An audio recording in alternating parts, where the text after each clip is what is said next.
It's officially September. The pigskin is back. The hard balls are in the process of going away.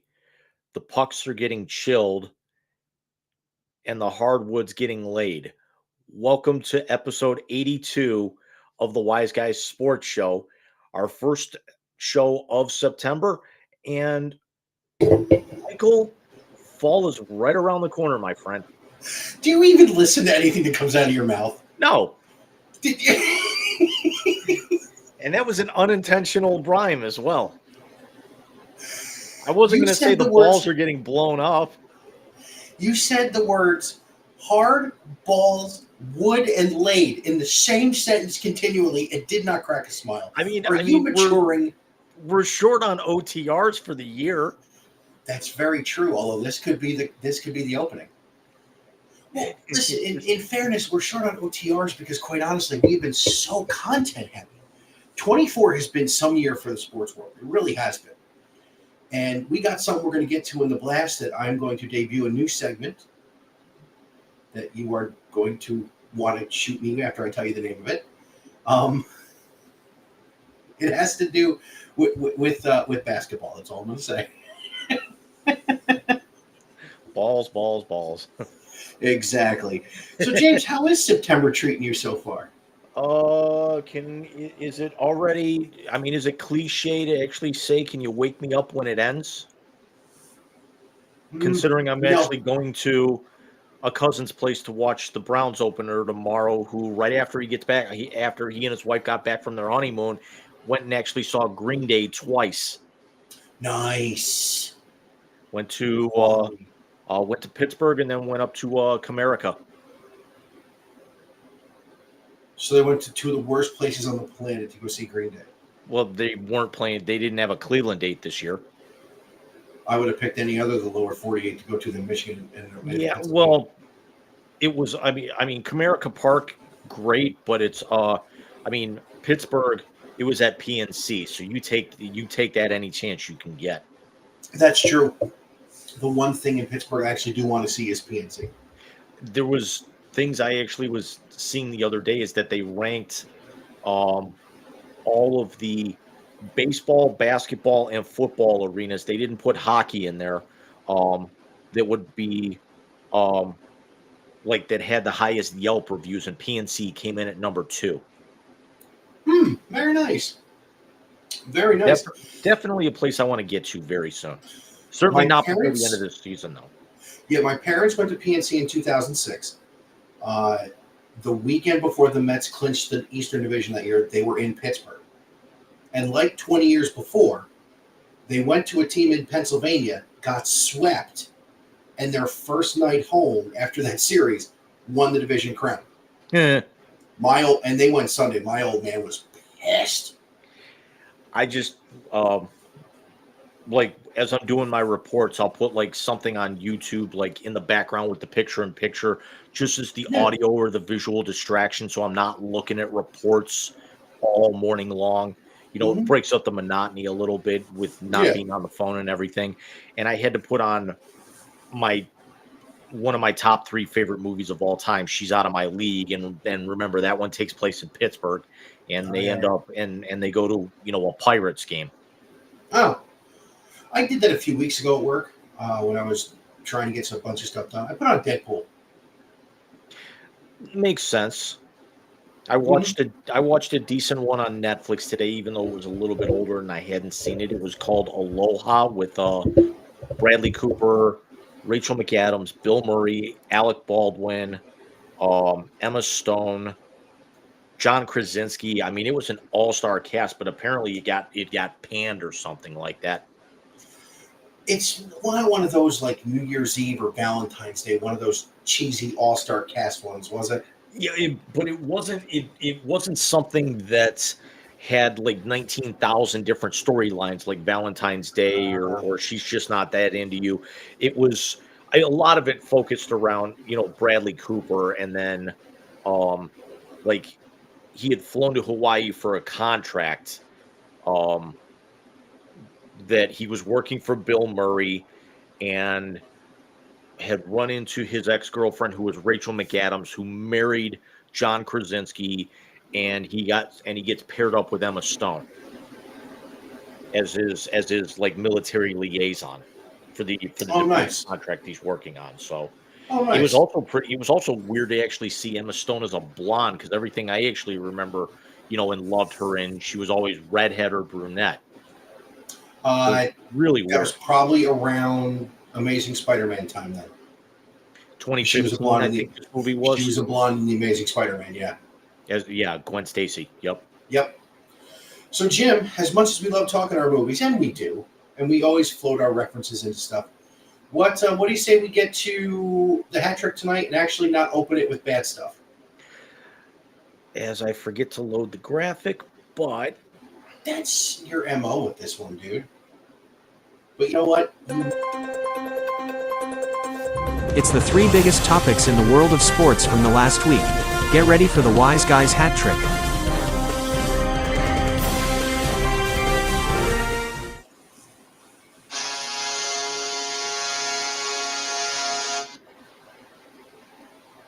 And the first topic in this week's hat trick is, of course, college football.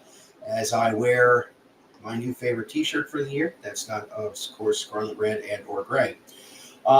Big week 2 had a bunch of really big non-conference games, as well as upset central in a couple of different places.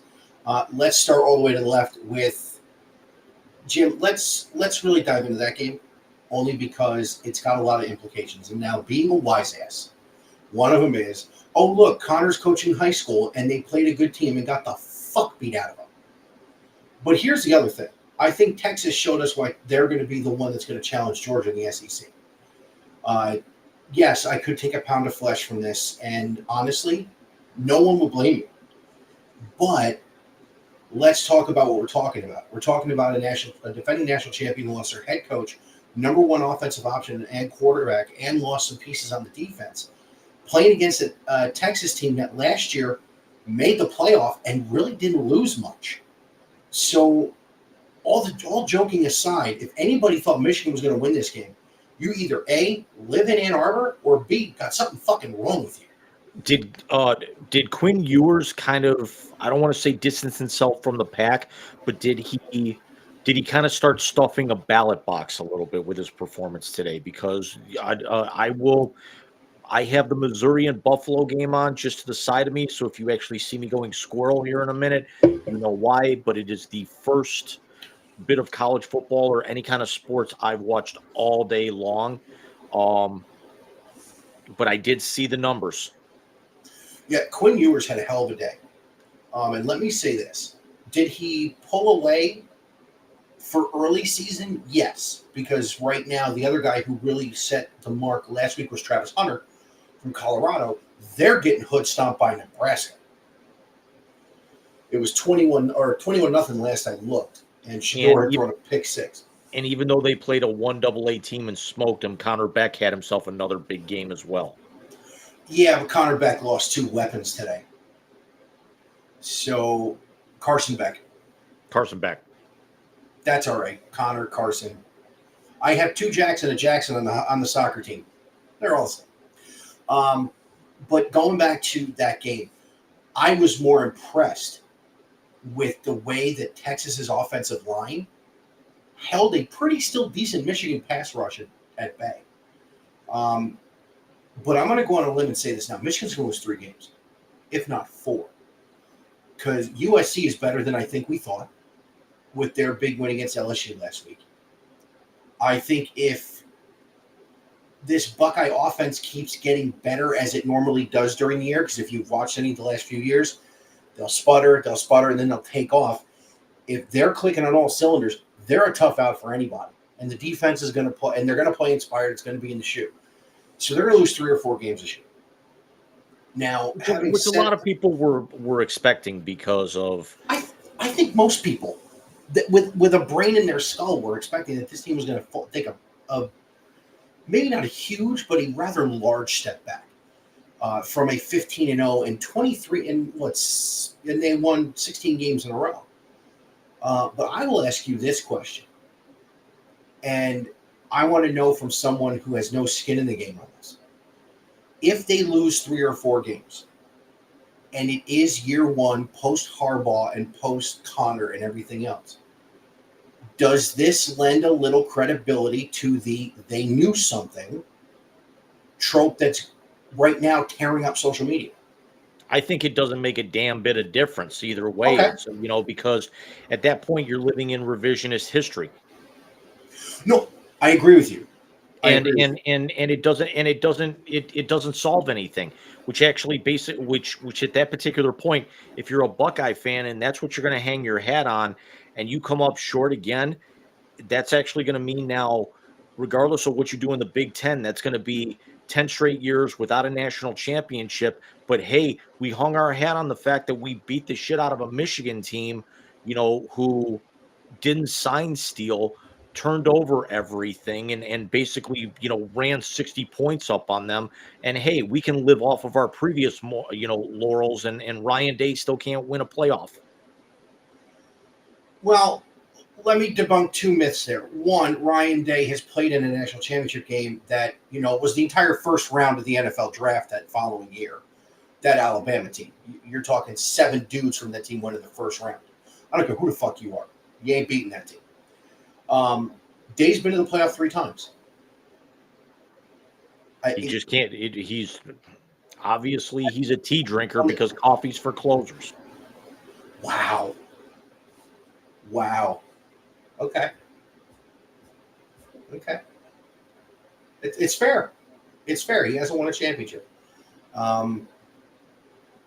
He's got 2 Big Ten titles. He's got 3 trips to the playoff, but he's got to win that game. But let's also call it what it is. And this isn't actually me throwing, immense amounts of dirt and shade at Ohio State. But look at the big time programs that are out there. Alabama, sure. Kalen DeBoer, dramatic shift and everything. They're going to be in the playoff, but they've got, 3 titles since the Buckeyes last one. Georgia's got 3. Harbaugh got them to the promised land, albeit whatever asterisk you want to throw on there. Look at the teams that have been there routinely, with the exception of maybe Oklahoma, who we knew was the best champion in one of the weaker conferences, and then the ACC is a crapshoot. Yeah, I mean, you figure out this way. And as much as you don't want to bring his name up, Dabo's got 2. Yeah, I mean, if you talk about the 10 years, we just got done with the 14 playoff. The Big Ten bookends the championships with the first and the final. Bama's got 3 in the middle. Clemson's got 2. Georgia's got 2.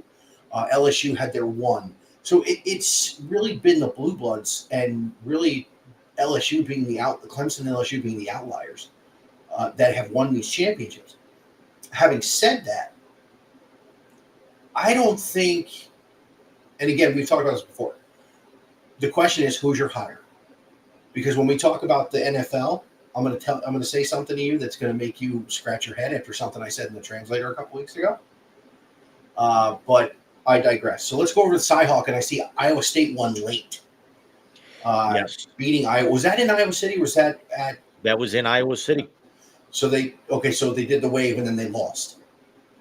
And a team that put up 40 points last week, which we joked was an entire season's output for Iowa's offense, was what's his name? What's their coach's name? Kirk Ferentz.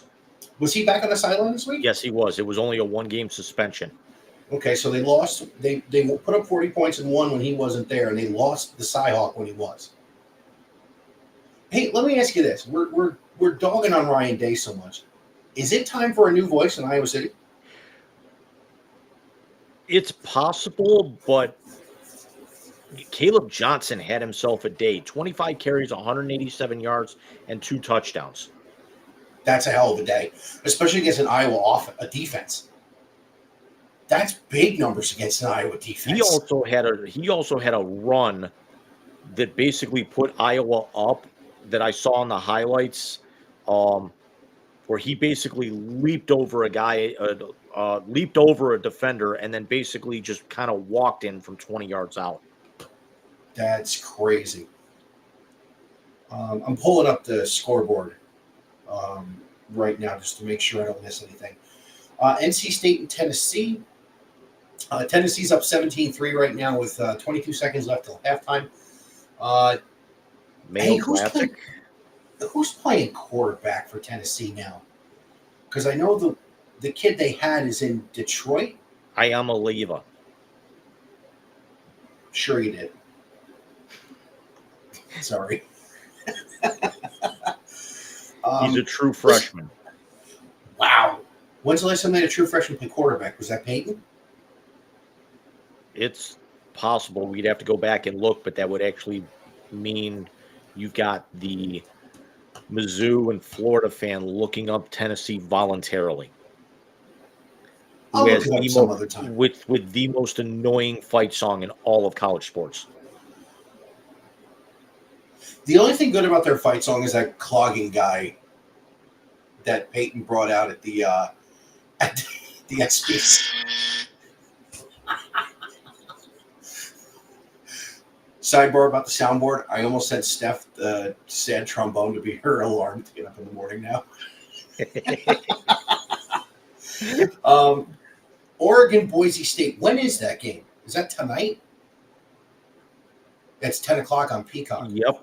That's the late game tonight. So let's talk about that for just a minute. Oregon had a hell of a fucking time last week. As did Penn State. They dropped today. 3 spots in one poll and 4 in the other. Yeah. Jim, can Boise beat this team? No, Oregon's going to wake up tonight. Oregon's a 19-point favorite in this game tonight. Hey, what was the NIU Notre Dame line?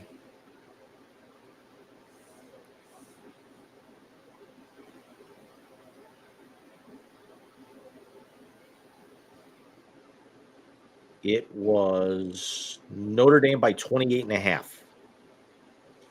So lines have nothing to do with it, James. I see Boise keeping this close for about maybe a half, but I think Oregon's going to wake some people up tonight. Okay. Let's talk about the game I just referenced. Is Notre Dame pays $1.4 million to lose to Northern Illinois. Is that the alma mater of one Tony Romo? It is. As he's replaced by Tom Brady calling the Browns game tomorrow. No, that's Fox. Never mind. Don't listen. Wait. Watch this, Mike. Watch this. Watch what he does here. I can't do Jim Nance, though. Don't do that. I mean, that's a decent Romo impersonation there, Caliendo. I like that.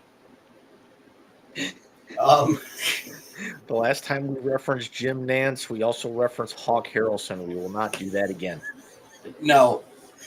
One other game I want to talk about is actually an ACC game. As Kyle McCord and the Syracuse Orange beat Georgia Tech 31-28 in the Carrier Dome in Syracuse. Let me say this. When Homeboy has to play Clemson or Florida State or any of the decent teams in the ACC, Kyle McCord will show up. Look at some of his numbers against bottom dwellers last year. Kyle McCord will show up.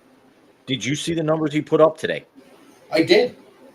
They're the same numbers he put up 381 yards against. and 4 touchdowns against a Georgia Tech team that was coming off a massive upset of Florida State. Mike, are we basically looking at a college football season where we're almost expected a top 10 team who had no business losing to go down more weeks than not this year? I really think so. And there's a reason for it. One is basically the redrawing of the conferences. Because you have quality teams that came from other conferences that aren't ranked that are going to beat guys. Also, I think there are some teams that are not nearly as good as people thought they were going to be going into the season. And I also think agreed. But I also think there are teams that are better than people gave them credit for. I think Syracuse is a good team. They have a good defense. And listen, McCord was really 2 throws from the number 1 overall seed in the college football playoff. Let's be straight about it.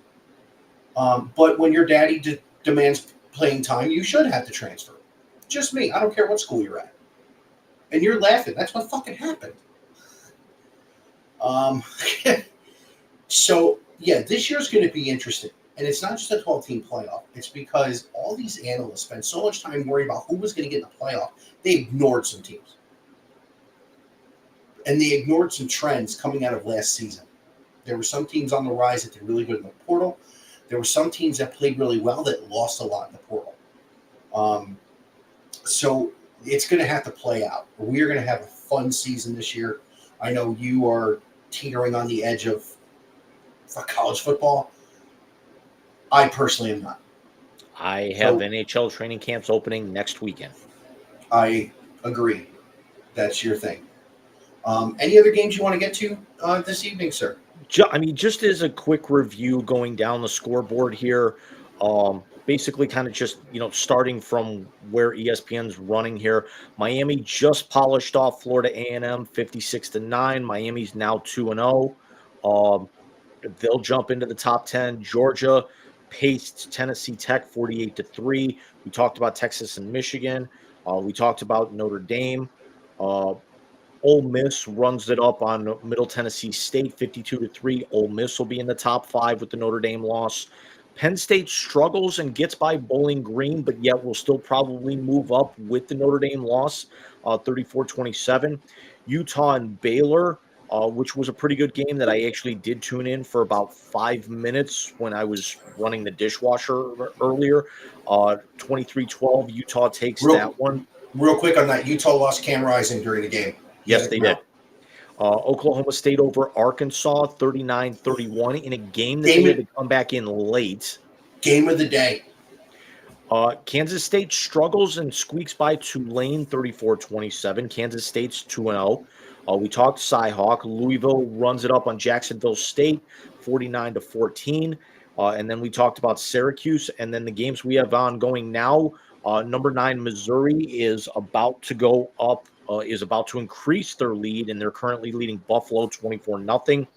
Number 4, Alabama, is up 14-6 on South Florida, but South Florida has the ball, 4th down and change at the Alabama 43 as they just kind of come out of the gate at halftime.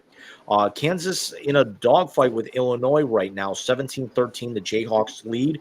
And Illinois has the ball at their own 6-yard line as they're closing out the third.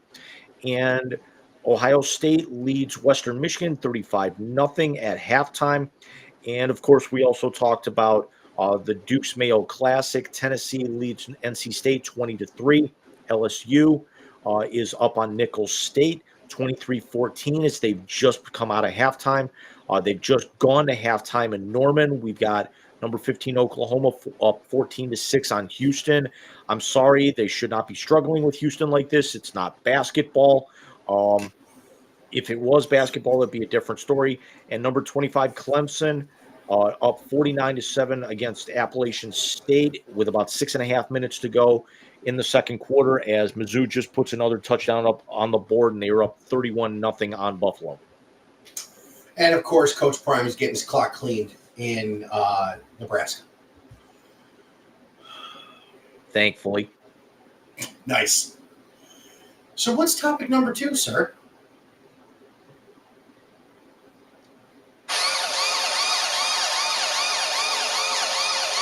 I wanted to actually hit a different one. I did not want to put the police siren on tonight, but we have the final 3 weeks of the baseball season in one of the most interesting playoff races we have seen in the last few years. 2022, the first year, we had the NL East a flat-footed tie and Braves win by a tiebreaker. You had the Dodgers win 118 games and lose in the first round, which seems to be their thing.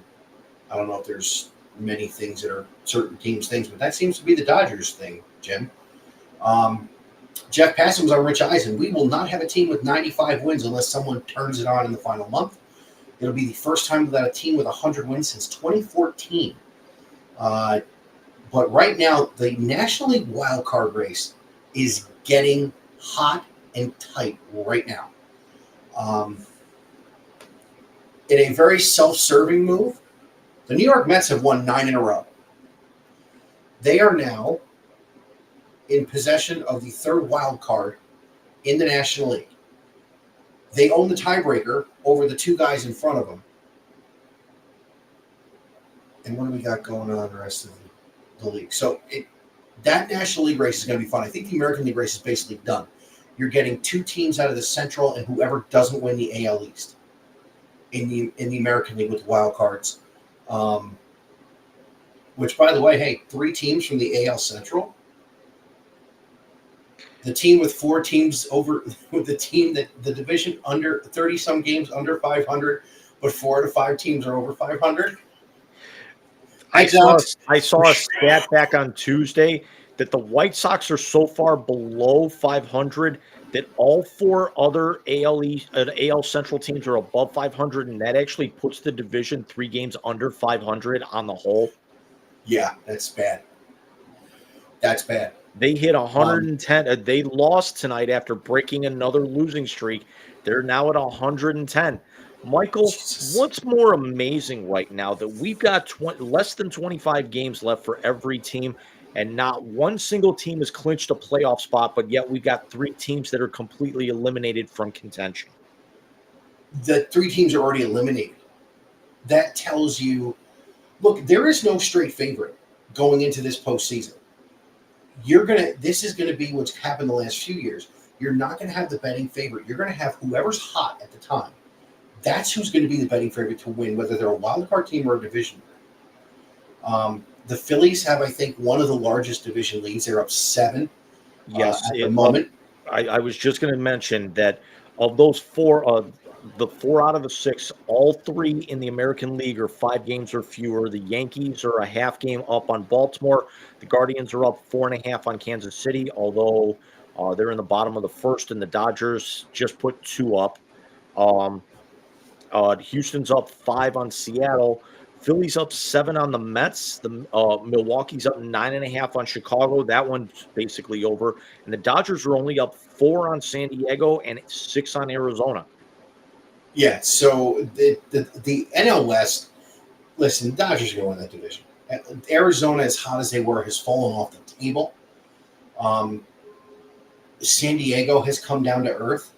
I mean, Jim, we're in a world right now where, because of tiebreakers, you could see one or both of the 2 NL West teams fall out of the playoffs, and see the Mets and Braves both get in. Which, again, I mean, one of those teams I'd be excited for. The other one, forget them, personally. But, this is going to be a fun September. If you are a baseball person, it's a fun September. Can you imagine if the Diamondbacks don't get in? That name the last time that the 2 teams who were in the World Series, neither one of them made the playoffs the following year.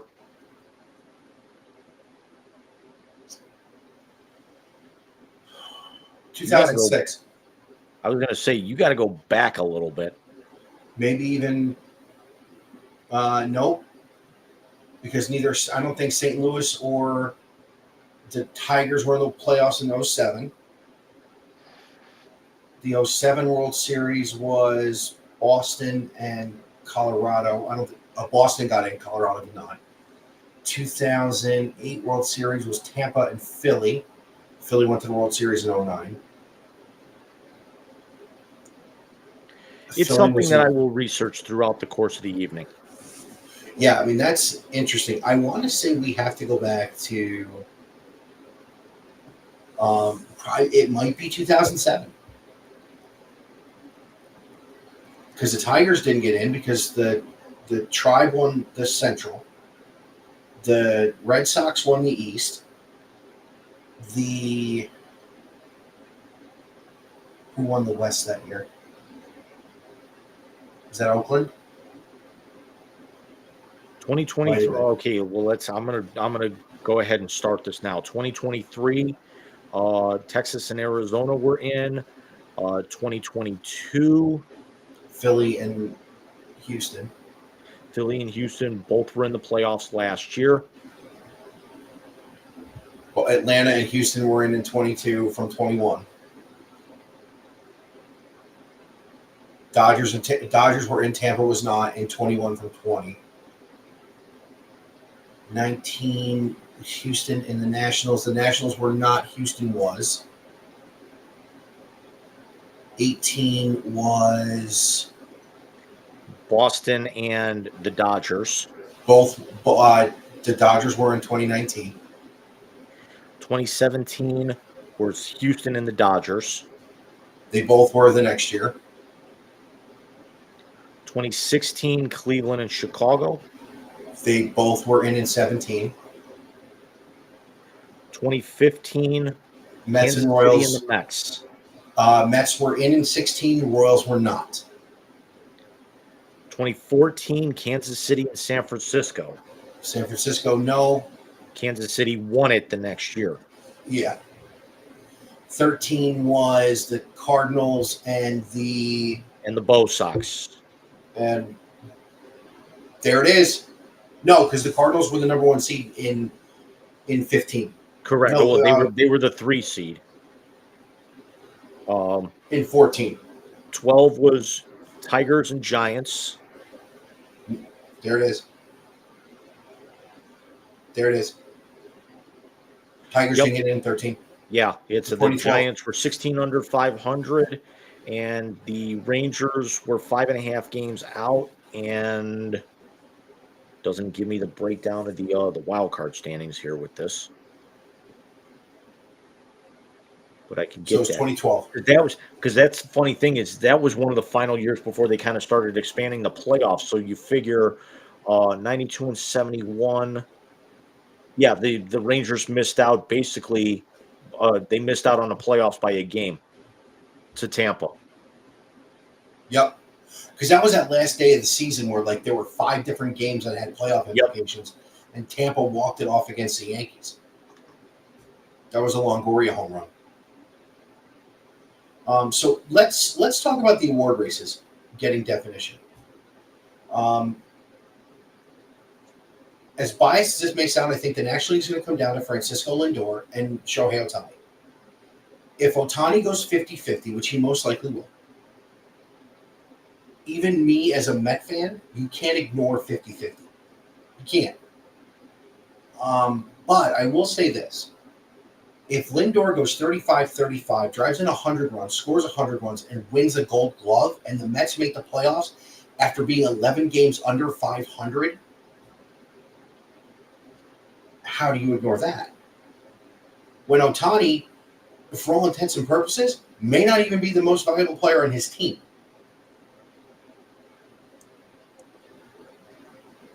Because didn't they lose all 4 games Freddie missed when the kid was sick? I believe so. It comes down to, Jim, can you give the MVP to a DH when you have an everyday player put up a historic season like Lindor looks like he's going to do? Can we ask Albert Bell that when he lost to Mo Vaughn? Mo Vaughn was playing first base. Mo Vaughn was DHing most of that season. Playing first base most of that season for Boston. Mo Vaughn was basically a DH with a glove. True. But he was at least playing a position. He wasn't just hitting, going to the bench, watching his swing, and then going back out and hitting again. Excuse me. I think Boston's DH that year was Ellis Burks. No, since the designated hitter rule was adopted by the American League in 1973 and full-time by the National League in 2022, though, no player who got the most of his playing time as a DH without pitching has ever won the MVP. Yeah, but they teabag Ohtani, or they let Ohtani teabag them all the time, the sports writers do. But, I mean, Jim, and I know you're kind of anti-Lindor since the trade and him wanting out of Cleveland. Taking a step back for an overall view. If these are the final numbers, Ohtani hits 270, 50 homers, 50 stolen bases, 112 RBIs as a DH. Lindor hits 270. I think he's going to hit like 268, 270. 35 homers, 35 steals, 100 RBIs, 100 runs scored, and he wins a Gold Glove. Is that enough to get him the first MVP in Mets history? No. You think Otani's going to win it either way? Oh, either way. Either way. Okay. Does he have a compelling argument? Lindor? Yes. Take your bullshit bias out of the conversation. It's his name will be on the ballot, but Is he a finalist? He's definitely a finalist because Otani is a full game better in wins over regulation. Well, now see, here's the thing. With Baseball Prospectus B WAR, he's above him. In the other one, F WAR, Lindor's got a 1.5 on him because of the defensive metrics. So it depends which one you look at. Otani's hitting 20 points better than Lindor.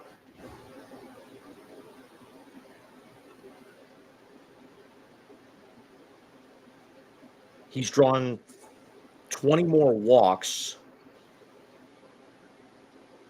Granted, Otani has struck out 30 more times.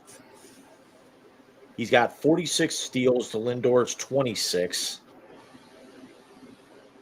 Lindor's got 38 doubles. Otani's got 30. Otani's got 7 triples. Lindor's got 1. We've talked about the bombs. Otani's already at 100 RBIs. Lindor's at 84. Otani's OBP, Lindor's OBP is 342. Otani is 376. 25 points in OBP and a full game above in WAR. That's a big gap. Lindor plays the most demanding defensive position on the field. Otani sits on the bench and plays with his dog. Because Otani also is putting up these numbers after TJ surgery where he hasn't been cleared to pitch.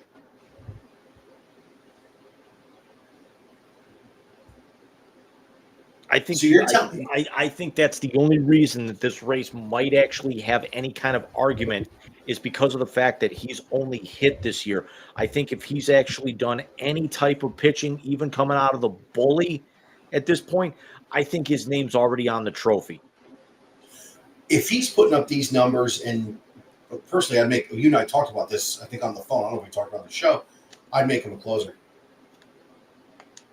You're talking about the most dominant closer in the game. Yes, I agree with you. But he's not pitching. He's a DH. He only plays one half of the game. And you know, the sad thing, the MVP is an offensive award. We all know it. Just like the MVP in football is an offensive award. It's an offensive award. Who puts up better numbers? You can't argue with 50-50 and the fact that his batting average is 25 points higher. No, you're right. And he's also got 15 more RBIs. Listen. On a first-place team where there's still a possibility that the Mets may not get in the playoffs. No, that's true. No, I'm with you. I just think it's a compelling argument because of what the team has done, where the team was, and then what the guy has done to put him on his back. Because he certainly doesn't have the supporting cast Otani does. Let's shift over to the American League for a moment. That AL East race is going to be fun to watch this last month. Because those two teams, do they play anymore? Let me look.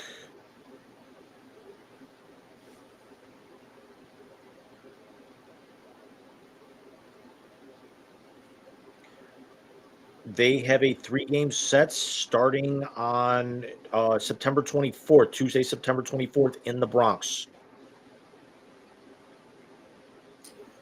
Baltimore's last 6 games are on the road at the Yankees, at Minnesota.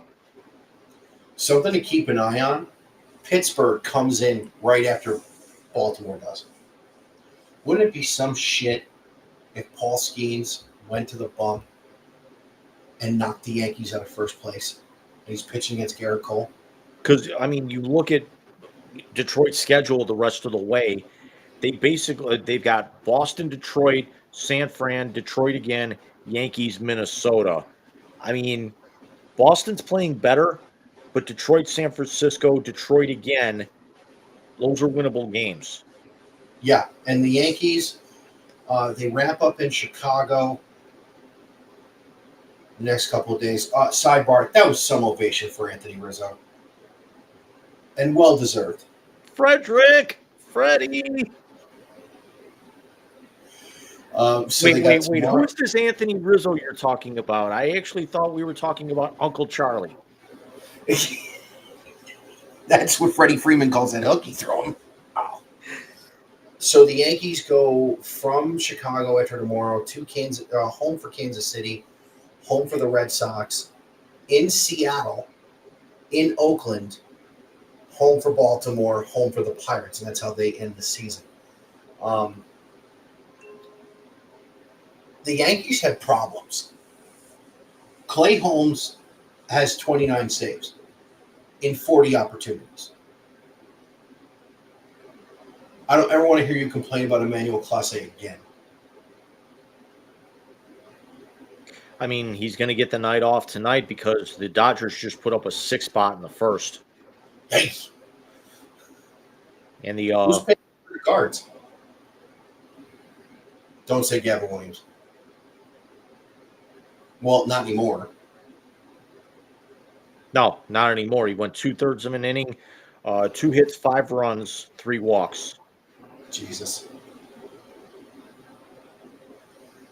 They got a hit. Let's see what happens. Listen, the Dodgers pitching hasn't been that great down this last few weeks. That's not, after one inning, that with that offense that the Guards have, that's not undoable. They've scored 8 runs after the first inning before. Don't worry about it. Just pray to God the Dodgers don't get anyone. We figured the AL West is over. The AL Central, Jim, unless they go in a nosedive, the AL Central's over too, and Stephen Vogt's going to win a division title in his first season. Kansas City won today, so that means that this lead is now down to 3.5 again. Well, it's 3.5, and let's see, but Kansas City's got to get 4 right now. When they lose tonight, it'll be down to 3.5. Okay, but Kansas City's also got the Yankees coming in, who they can't beat to save their damn lives. Well, after losing 7 in a row, Kansas City's got won 3 straight, and Minnesota's basically going in the shitter.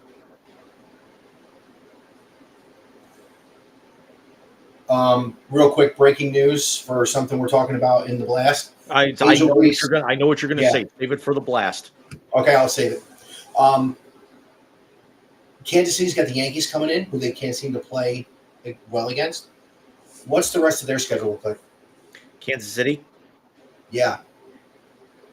Kansas City runs after tomorrow when they finish up at Minnesota, at the Yankees, at Pittsburgh, home to Detroit, home to San Francisco, at Washington, at Atlanta.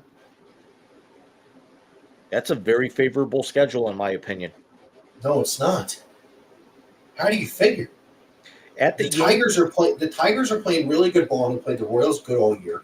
They're gonna get Skeens in Pittsburgh, and then you got to go to Atlanta, who's in a pennant race. According to the pitching matchup, they're not going to run Skeens.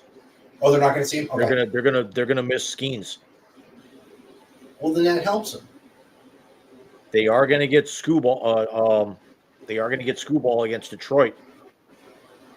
So I mean, that division is that's going to come down to the wire too. So what's that? That's 1, 4, 7, 10, 13, 16. Kansas City's got 19 games left to make up a 4.5 game split or 3.5 game split after tonight. You've got to go 10-6, and the Guards have got to go 6-10. Who do the Guards have left? After tomorrow, they are on the south side for 3. Then they host Tampa for 4, host Minnesota for 4, which is weird considering most of that. I'm not seeing really anything that we've seen has all been 3-game series for most of these teams here on out. Then they go to St. Louis for 3, home to Cincinnati for 2, home to Houston for 3 to close out.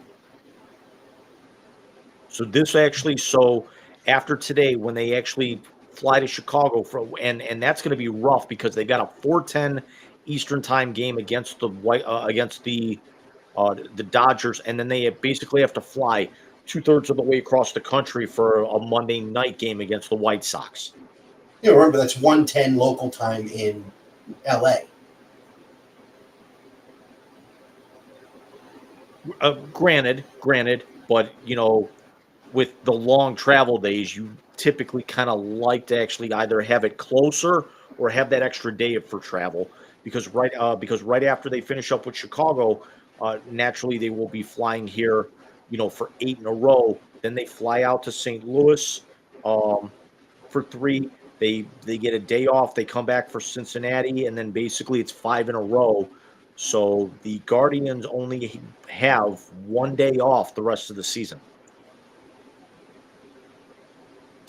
Yeah, that's weird. How'd they get boned like that? The same way that baseball boned them by basically making them play 13 straight days before the All-Star break and 12 straight days after it without a break, where the only break that they got was a rain delay or was a rain out. What a joke. Yeah. So if you had to handicap it right now, we know Houston's going to win the West, which is scary. Who you got in the other 2 divisions? I like the Guardians. I don't think it's going to be as close as people. I don't think it's going to be as wide open as people think. I think it's going to get very tight. And I like the Yankees. See, I am with you on the Central. I think Baltimore wins the East. Listen, man, the Yankees are 3 good players and nothing else. They're Soto, they're Judge, they're Garrett Cole, and that's it. Did you see the clip the other day where Jazz Chisholm needed Stanton to get the donut off? Yeah, well, that's one Marlin gotten for nothing, helping another Marlin gotten for nothing.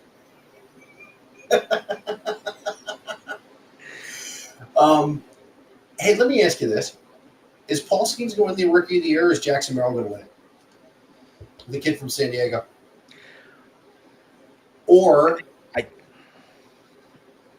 is the guy with the second Jackson Merrill? Yeah. Or is the guy who now has the second most home runs in all of baseball as a third baseman going to win it? Mark Vientos of the New York Mets hit 23 and 24 last night to sit second behind Jose Ramirez. Rose-colored glasses, buddy. Rose-colored glasses. You know what? I was on the bandwagon of bringing him up at the end of spring training, and I'm feeling pretty vilified right now. Did you see how that game ended last night? No, I didn't watch shit last night. He took a low-end fastball from a reliever from Cincinnati. He hit it. Gary Cohen goes, you got to hear Gary Cohen's call because you can tell he's a fan. And they have the Dunkin' Donuts booth cam. Him and Darling in suits are throwing pens and shit. It was hysterical. Are you yawning? No, I want donuts. Yeah, I should have known that. But yeah, so the MVPs are going to be conversations. Cy Young's, I don't even know who's really up for him. Skeens will be in the conversation. Skubal, I think, is going to win the Cy Young in the American League.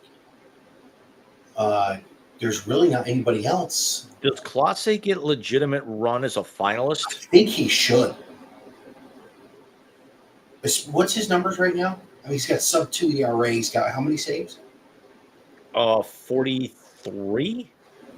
Out of what?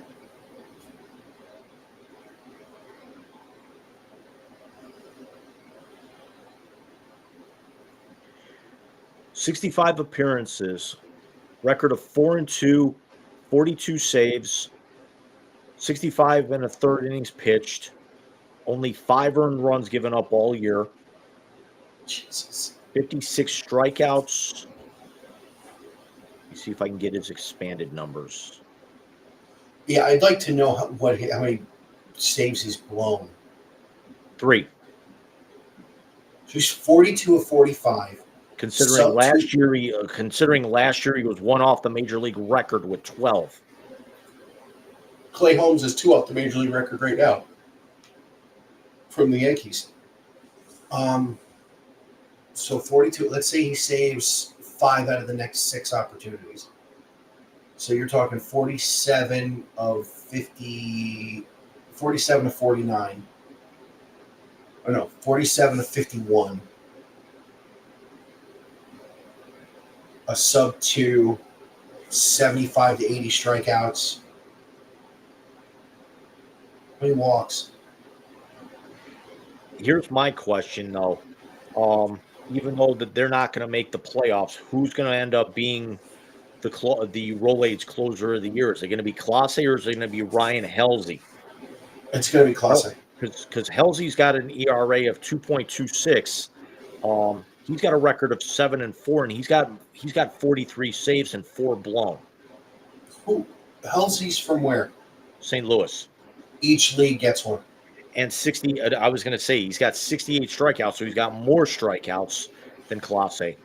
Yeah, Halsey will win it. And Halsey will win the Trevor Hoffman one, and I think Clase wins the Mariano Rivera one. Because the 2 awards have been named for the 2 leagues have been named for the guys who hold the record for saves in each league. But just think of those numbers. You know, the Cardinals are middle of the road as the Guardians get 2 back. Helsley's 42 of 46, and Clase is 42 of 45.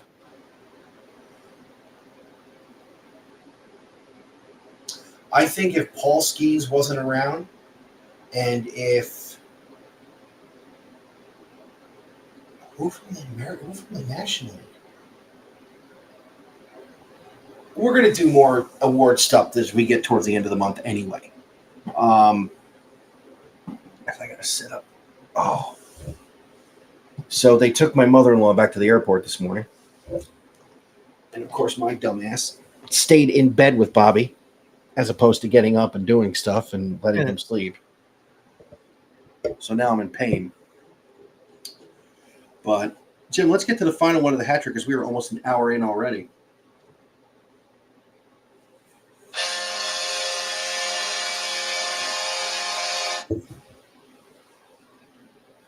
How the hell are we here already? Jerry and the boys going to be at the stadium tomorrow. How, and did I see it right that they fucked up the naming thing too? Yes, but we'll talk about that's one of the things we're going to talk about in the blast because we're going to have a little bit of fun with that for a minute. Oh my Christ, this fucking redneck.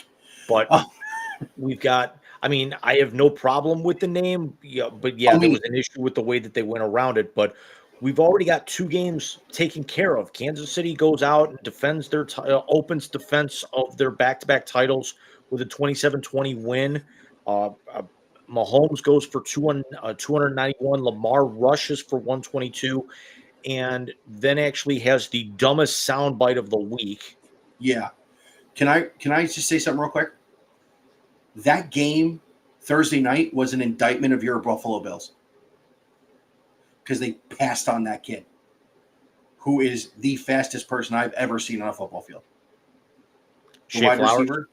No, not Flowers. The kid Kansas City took. Oh, yeah. Set the record for the 40. First touch, you go through. He went through that defense like a hot knife through fucking butter. And then the pass. Listen, Baltimore's defensive secondary is the fastest in the league. He made them look like me running. Maybe not quite, but still. It's still hard to argue that Kansas City, even though they're getting older, is still not the team to beat because of it still goes back to the fact if you have Lamar try to beat you with your arm, you're in a much better position. And Agreed. Especially when you're making stupid statements saying that he was in when every replay clearly that wasn't photoshopped clearly showed he was out. He was out. And That's a tough way to lose. That's a great game. And also the fact that he said we were going to win that game. It's like, you still got to convert the 2 points. Yeah, and can I just say, Baltimore's O-line looks like shit. I mean, listen, I'm going to say this right now. If Kansas City takes momentum from this, it's going to get fucking ugly quick in the AFC. Oh, easily, because I mean they're already light years already out. They could be to the bye week and basically have, just be playing for formality of wrapping up the AFC West. Because think about it this way. They did that to Baltimore's really good defense, and Hollywood's hurt.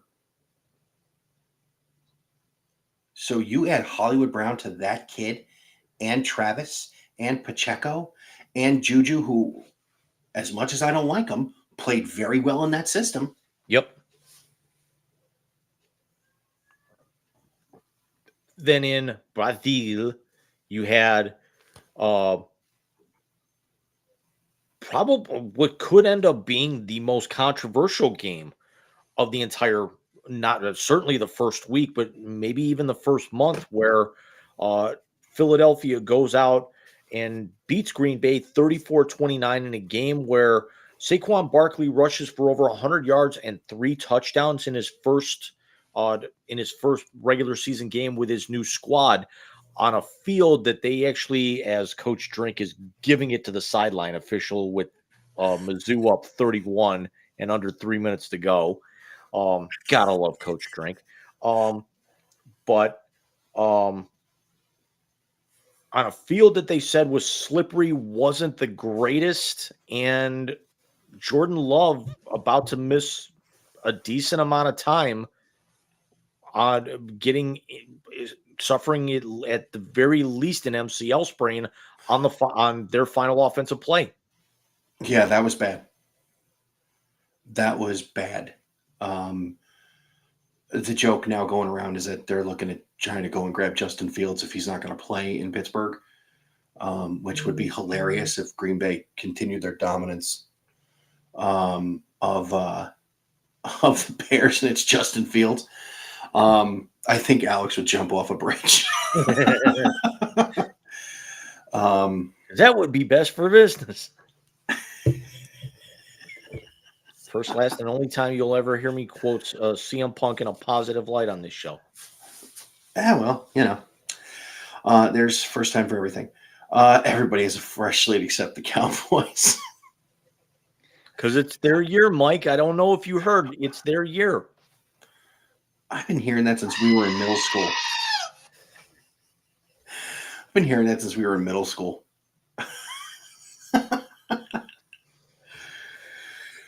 So let's go. We did it last year. We're going to do it this year. Let's go around the league and let's break down each game here very briefly.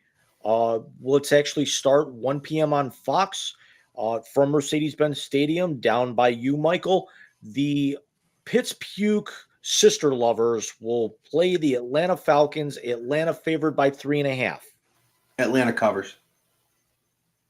I'm not going to talk, who covers or anything, but I do like Atlanta in this because there's talk that Russell Wilson may have to play, Justin Fields may have to play and look like shit in the preseason because Russell Wilson's got like a calf injury or something. Yeah, and to be fair, Justin saw 5 snaps with the first unit offensive line in the preseason. So, which by the way, historically, O-line is a strength for the Sister Lovers. Just is. So let's see what he does with the first team offensive line if he has to play. Let's see what he does with Najee behind him because he did not play any snaps with Najee behind him in the preseason from what I understand. And I don't think he played any snaps with George Pickens. So let's stop blasting this guy for playing with crap talent around him. But I think Atlanta's got too much going into this game. I was going to say this could be one of the more interesting storyline games of the entire week because of the turnover that we've had at quarterback with both teams. 2 all-pro level running backs, and Atlanta's had a very good defense last year and definitely took strides to shore up their offensive line, going against 2 of the best pass rushers in Highsmith and Watt. Mhm. And this is No, agreed. not the Atlanta team that everyone saw last year, and this is an Atlanta team that a lot of people, yours, myself included, are picking to win this division this year. I will say this: Atlanta's strength of their defense is their secondary. If Pittsburgh can play keep away, which if their O line is right and Najee's right, they can do. Pittsburgh has a chance to win this game. I think Atlanta still wins it because it's the first one at home with this new roster. But don't sleep on Pittsburgh being able to play keep away with these teams this year. We now move to one of the final years at Highmark Stadium in Orchard Park, 1 p.m. on CBS. The Arizona Cardinals travel to Buffalo to play the Bills. Over under on this game, 47.5. Bills favored by 6.5. Buffalo wins. Marvin Harrison has a huge day. Buffalo wins. Buffalo, I think, definitely covers. And I don't think Marvin Harrison has as big of a game as people are thinking because he's actually got a guy who can't see over the offensive line trying to throw to him. Yeah, but with the He has a huge day, but the problem is it's on his PlayStation in the locker room before the game. no, he has a huge day. And Kyler's the one playing it rather than studying game film. Kyler plays Call of Duty. I don't know what you're talking about. But in all seriousness, I think Marvin has a huge day because of the deficiencies in the Buffalo secondary between injury and players who have left. This is going to be a tough year for Buffalo. They will probably win the AFC East almost by default because I don't think Miami's as good as people think they are. And once they play a second place schedule, they will be trash. New England is god-awful, and, well, the Jets are the Jets. But they don't have anybody who can cover him one-on-one, so I don't think... One great story that's going to come out of this game, for the first time since his cardiac arrest, Damar Hamlin will be starting at safety for the Bills tomorrow. That's awesome. Phenomenal. Soldier Field, 1 p.m. on Fox. The Titans traveled to Chicago. Bears favored by 4. The glitz and glamour girl under center gets his first win because Tennessee is a fucking dumpster fire. I agree. I think Tennessee is on the way up, but I think Chicago's on a little bit more fast-tracked with all the talent that was brought in. And let's see. Let's actually talk about this towards the end because we've got a lot of rookie quarterbacks that have the potential of playing this week. But I could actually see Caleb possibly having a pretty big game tomorrow. Again, Tennessee's a dumpster fire. It comes down to who you're playing, too. Speaking of guys with new quarterbacks, one wasn't even in the league last year, and the other one didn't play really at all last year. Paycor Stadium in Cincinnati, 1 p.m. on CBS. The New England Patriots travel to Cincinnati to take on the Bengals. Bengals favored by 7.5. The return of Joe Burrow. Is Drake making I'm sorry, Joe Rhodes. Joey Rhodes. Is Drake making a start, or is it going to be Jacoby Brissett?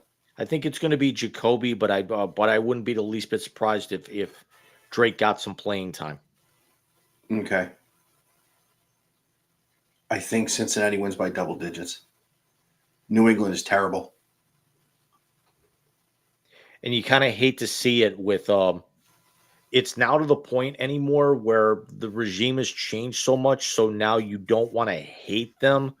You almost feel sorry for them with the fact that there's nothing there. Gerard Mayo, first game, and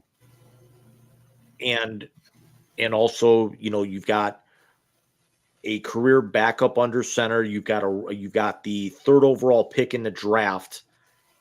as his backup, who's the heir apparent, but you've got basically no weapons, and your all-pro linebacker was moved 3 weeks ago as well.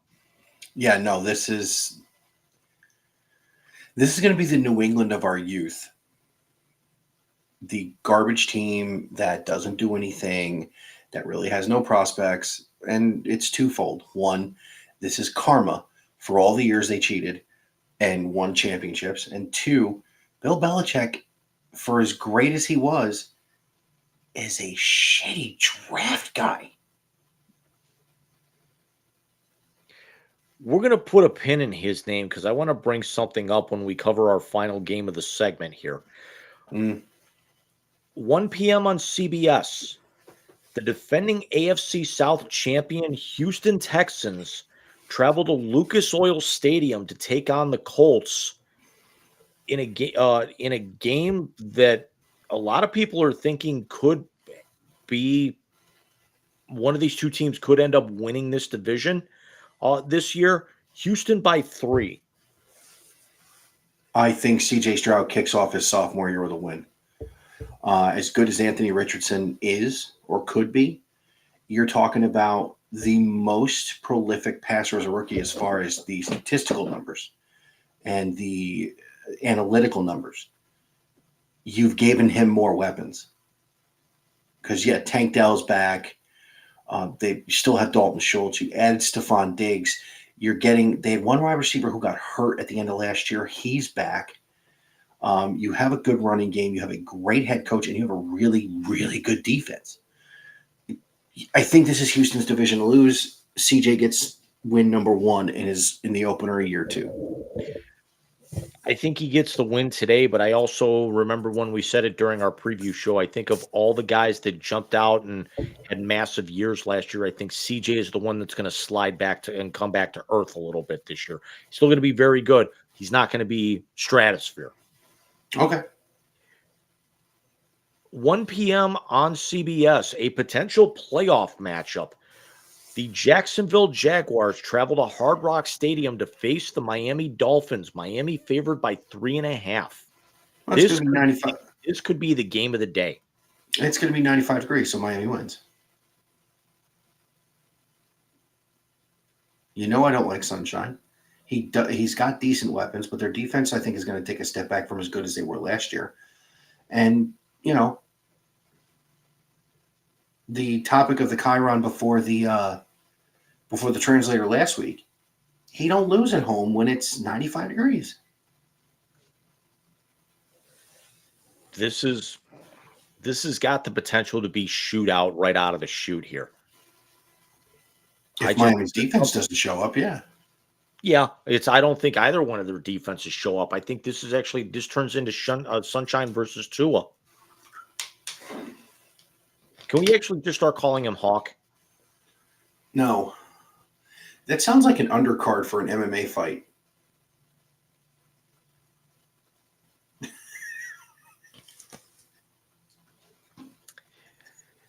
Yeah.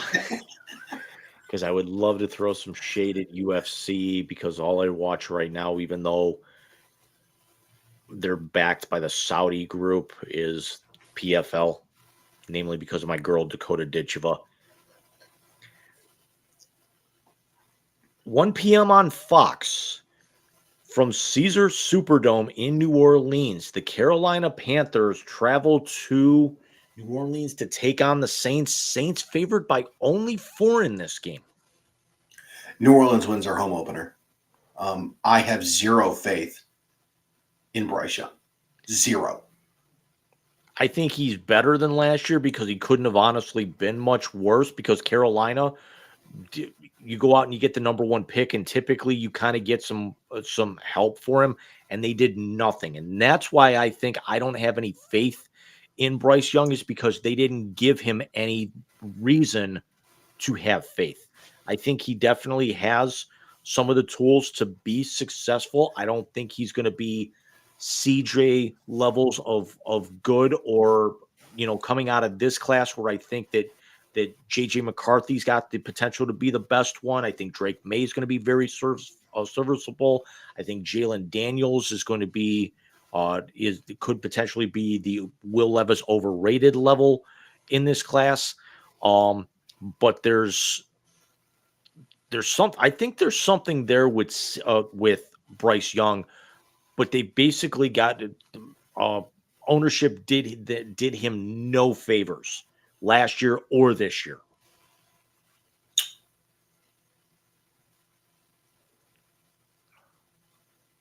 If he falls on his face, I don't want to hear the excuses that no one would allow for Justin Fields. I don't. And I think that's fair. I think New Orleans is going to be a little bit more improved, but unfortunately, I think this is a potential where it could be just like last year, that they get that close. And because of the fact that this is such a leveled out division, that they don't get in kind of on a tiebreaker like they did last year. Yeah, I know. I think they're outside looking in, but they're going to be a good team. The final 1:00 game for tomorrow, this will be the prison inmate game of the week. This will be the bowling shoe ugly game of the week. Whatever other cliche, we will come up with something. At MetLife Stadium in East Rutherford, the Minnesota Vikings will take on the New York Giants in a game where neither team has a quarterback. How bad is it that Sam Darnold's a better quarterback in that game? How much better would how much more entertaining would this game have been had JJ not been lost for the season, to be able to go into New York in week 1 and basically posterize their defense?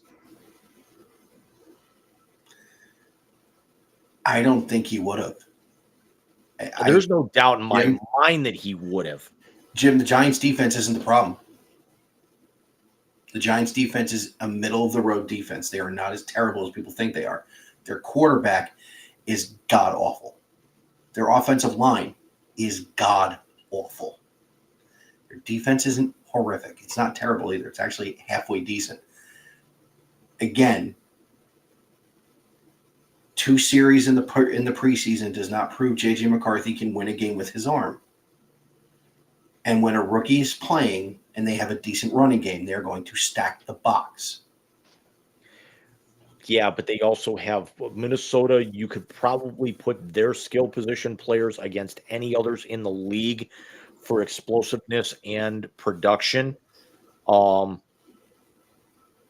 This would be something, if you had any level of serviceable quarterback, they're in Minnesota, which is where I think J.J. McCarthy could have been this year, and I think will be for next year. I'd have no problem actually saying publicly that had J.J. McCarthy not missed the season, they could have circled 35 points against the Giants in this game with that level of talent on the offense. It's possible they still might, but no, I see what you're saying. Yeah, I think it's closer than that. I'm going to go out on a limb and say Minnesota's defense, which was very good last year, could shut this team out. He's horrific. Yes. He is absolutely horrific. And he also lost his number 1 safety blanket now, who is in Philadelphia, had a monster game yesterday. They're going to be a lot better than people think they are, too. The first 4:00 game tomorrow from SoFi Stadium in Inglewood. Not the team that you're thinking of, though. The Las Vegas Raiders will take on the LA Chargers. Chargers favored by 3.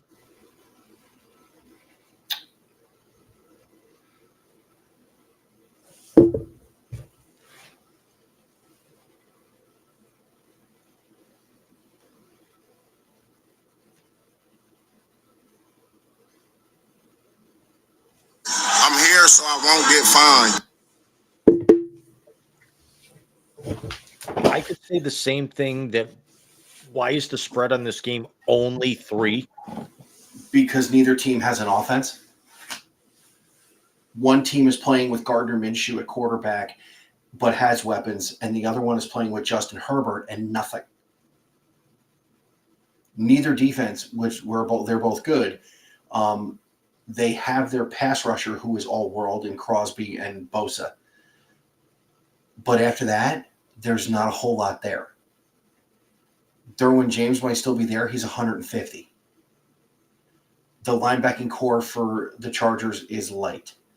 The secondary for the Raiders could be on the strip gambling. The only thing that could help this is if Harbaugh is trying to motivate them with how bad the Raiders beat the piss out of them the end of last year.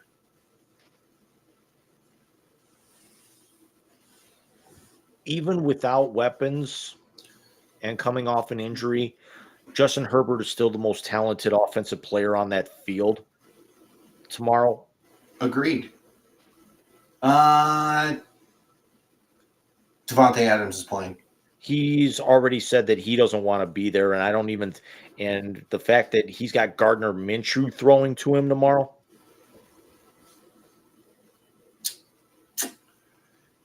Look up their stats. Gardner's got good stats. I think it's going to be a better game than you think it is. I take the Raiders in this game. I like the That's Chargers. that's not just shout out to Willie either. I got the Chargers by at least a touchdown in this one. We'll see. 4:00 on CBS. The new look in more ways than one. Denver Broncos travel to Lumen Field to play the Seattle Seahawks. Seattle favored by 6. Give me Geno in the 12s. Bo Nix, listen, he's played really well in the Pacific Northwest last year. I think he's going to be very good in a Sean Payton offense. I believe he's the closest thing to a Drew Brees archetype that we have seen come out of college in several years. I don't think Bo Nix gets a win in this first game. I think Seattle's offense is going to be too good. I don't. Surtain is only going to be able to lock down one of their dual threat wide receivers, and DK is so much bigger than him. I don't think DK is going to be able to lock down. I agree, and you know, I think Bo Nix is going to be the best quarterback out of the class from this year when the smoke clears this year. Because of the way that the John Fox offense will probably want to sling things around, especially, you know, in the colder temperatures.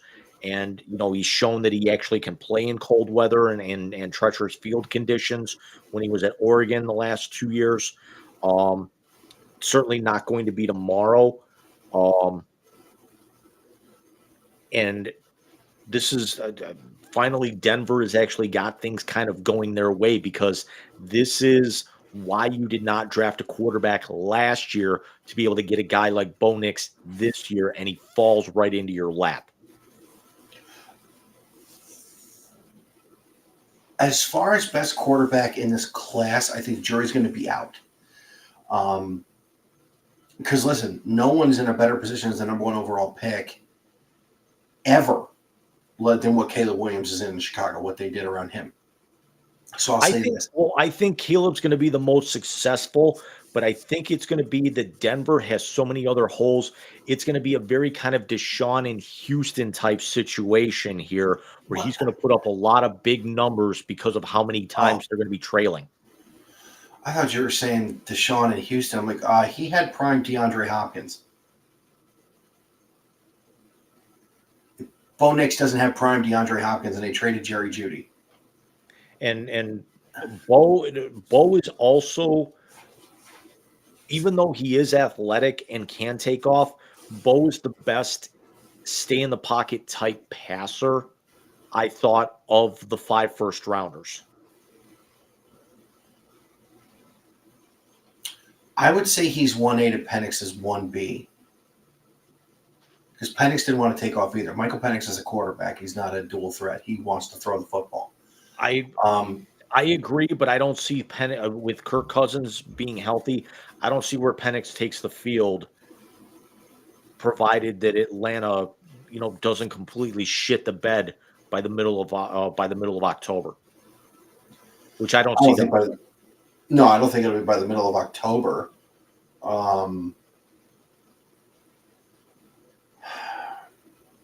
You might be right on that just because Penix really isn't going to play much.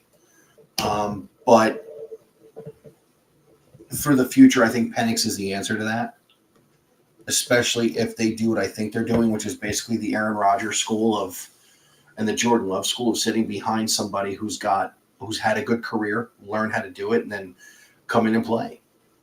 And if they do that, Penix, he probably won't play 10 years in the league, but you'll have 7 to 8 years of having a top 5 quarterback. Speaking of top 5 quarterbacks, not so much for their play, but where they were drafted. 4:25 on Fox tomorrow. The Washington Commanders travel to Raymond James Stadium to take on the Tampa Bay Buccaneers. The Bucs favored by 3.5. Baker gets a W.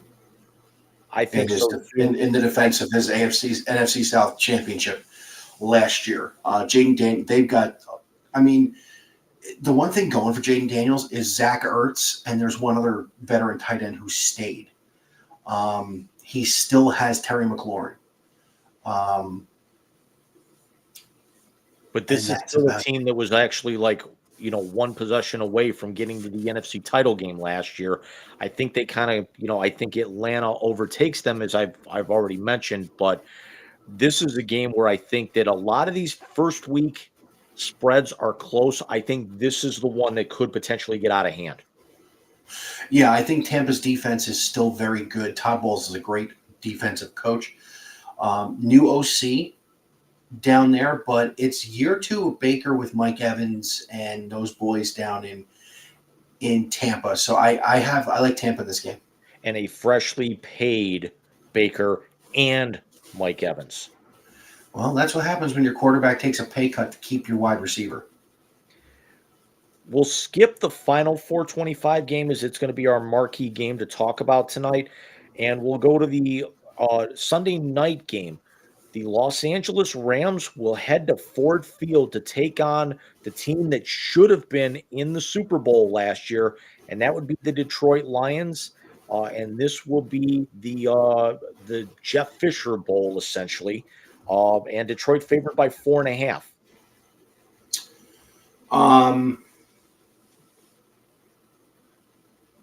Detroit hands Matt Stafford a loss in his final opening week of his career. I could not agree more. As a Rams fan, it pains me to say that. But yes, I think Puka Nacua has himself a game. But Detroit did spend some money to shore up that secondary, and especially in the draft. They did. Stafford will keep it close like he did in the playoff game. But Detroit's got too much, especially with that pass rush with Hutchinson and those boys. And then you have, Jahmyr Gibbs is hurt, so that's a different animal now than having that weapon there. St. Brown is a great wide receiver. And the Rams, you got to overcome Aaron Donald retiring. I don't know how you do that. And the fact that Stafford is basically eligible for Social Security, and your feature back is Blake Corum right now, who I think Blake Corum is going to be very serviceable in this league. But I'm very interested to see what Stafford does one more year in the sun with a healthy Cooper Kupp and Puka Nacua. Basically, at this point, you've got 2 bona fide number ones. He's basically got the problem now that Kirk Cousins had last year. Let me say this about Blake Corum. Good running back. Unless he is behind a good run blocking offensive line, he won't be that good. Because as many shots as I take at that team, and I do, they have had the best run blocking offensive line the last 3 years. And that's when he was shining on the field. The Rams do not have a good run blocking offensive line. They have a good pass blocking offensive line because they have a quarterback who can light it up when you give him time. It's a different animal at this level. If he doesn't have a good run blocking offensive line, dude, he's not going to be the back that people think he is.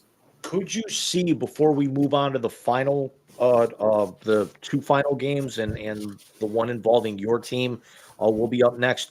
Could you see possibly Corum being used more of a like a pass catching back, and then kind of a sweeper type back, a la like a Marshall Faulk? And does Sean McVay, with the limited time he's got with Stafford, knowing that he's got Stetson Bennett as the backup at that point, does he try to create the greatest show on turf and try and sling it all over the yard this year? I think he's got no choice. Your defense is at a handicap without its all-world level pass rush. You're going to have to score a lot of points. You've got no choice. Greatest show on turf? No. I'm not saying for the way that they're going to score, but the way that they're going to throw the ball all over the yard and put up massive numbers. Okay, who's Isaac Bruce? I think it's Cooper Kupp. Okay, I can see that. And Torrey Holt and Burner is Puka Nacua. Is Puka Nacua. And they've also got two very good tight ends. They could recreate it. They honestly could. And I think McVay's the only guy who could ever do it to a level that could come close to the Mike Martz version that we saw. Which, by the way, I watched about half that movie through YouTube clips. Dennis Quaid was a very good, what's his name? Head coach. Dick Vermeil. And the guy who played Mike Martz was an asshole, but I guess, yeah. Monday night, the New York Jets head to San Francisco in Levi's Stadium to take on the defending NFC champion 49ers. Niners favored by 4.5, and Aaron Rodgers over under 6th place this year.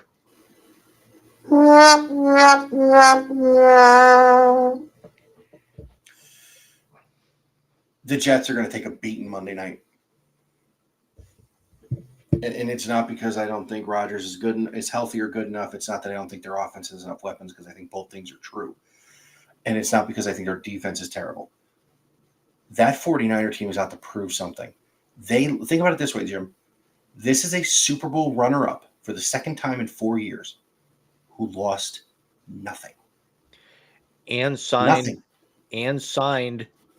the Ayuk thing is over and done with. He is in camp. The Ayuk thing is done. They did not lose any piece that was pertinent to that team getting to a Super Bowl. And you have Brock Purdy with another year under his belt in that offense, to where now Brock can actually direct the show. What hangs over their respective heads more? Rodgers trying to get through the season at 40 years old, and he's going to be 41 by the time the season's over, coming off of that massive injury, or Brock Purdy knowing that if he goes out, you're going to have if he actually plays well through September, now the conversation is going to be the contract situation that could potentially become a distraction, like the Ayuk thing did last year and the Bosa thing. I think it's more on the Jets, and here's why. I think Brock Purdy's a very good head on his shoulders. We've talked about this. Baker made concessions so Mike Evans could stay in Tampa. Brock Purdy knows where his bread is buttered. He knows if he tries to break the bank, he's not going to have Debo and CMC and this one and Kittle and that one. He knows. He knows he's going to make his money. He's going to make more money than he's ever had in his life. But he's not going to break the bank because he wants to win a championship. Because that's, by the way, that is the only way you validate a career, outside of having HOF at the end of your name, when you get a big contract. So he wants to win a championship. Are the San Francisco 49ers on paper the most complete and best team in the NFL, even with Kansas City coming off of back-to-back Super Bowls? No, because Kansas City got better. Whereas San Francisco kept itself intact, Kansas City added the piece to the offense they didn't have last year, and that was that speed burner. And they added a very good other deep threat wide receiver to stretch the field and give your quite possibly greatest tight end of all time the middle of the field open to himself. Tony Gonzalez? Yeah, shut up. Well, same team. I think if he wins a fourth Super Bowl and keeps breaking records like he's doing, you have to put Kelsey in that conversation.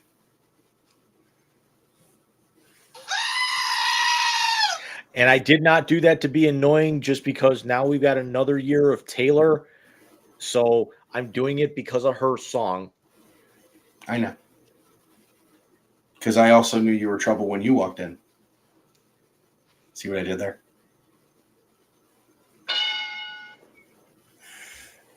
Thank you. And we have one game left, even though we're already an hour and a half deep. But we don't have very much in the blast, so we can kind of breeze through it. Our final game of week 1, 4:25 on Fox. It's the one that you knew that we were going to talk about.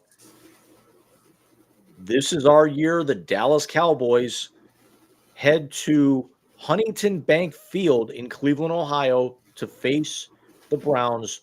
Browns favored by 2.5 on what is going to be an unseasonably cool early September game in Cleveland, Michael. It is only going to be about 64 degrees here. I have several thoughts, James. The first one is how do I say this delicately? I pray to God Micah Parsons doesn't run free at him. I pray to God.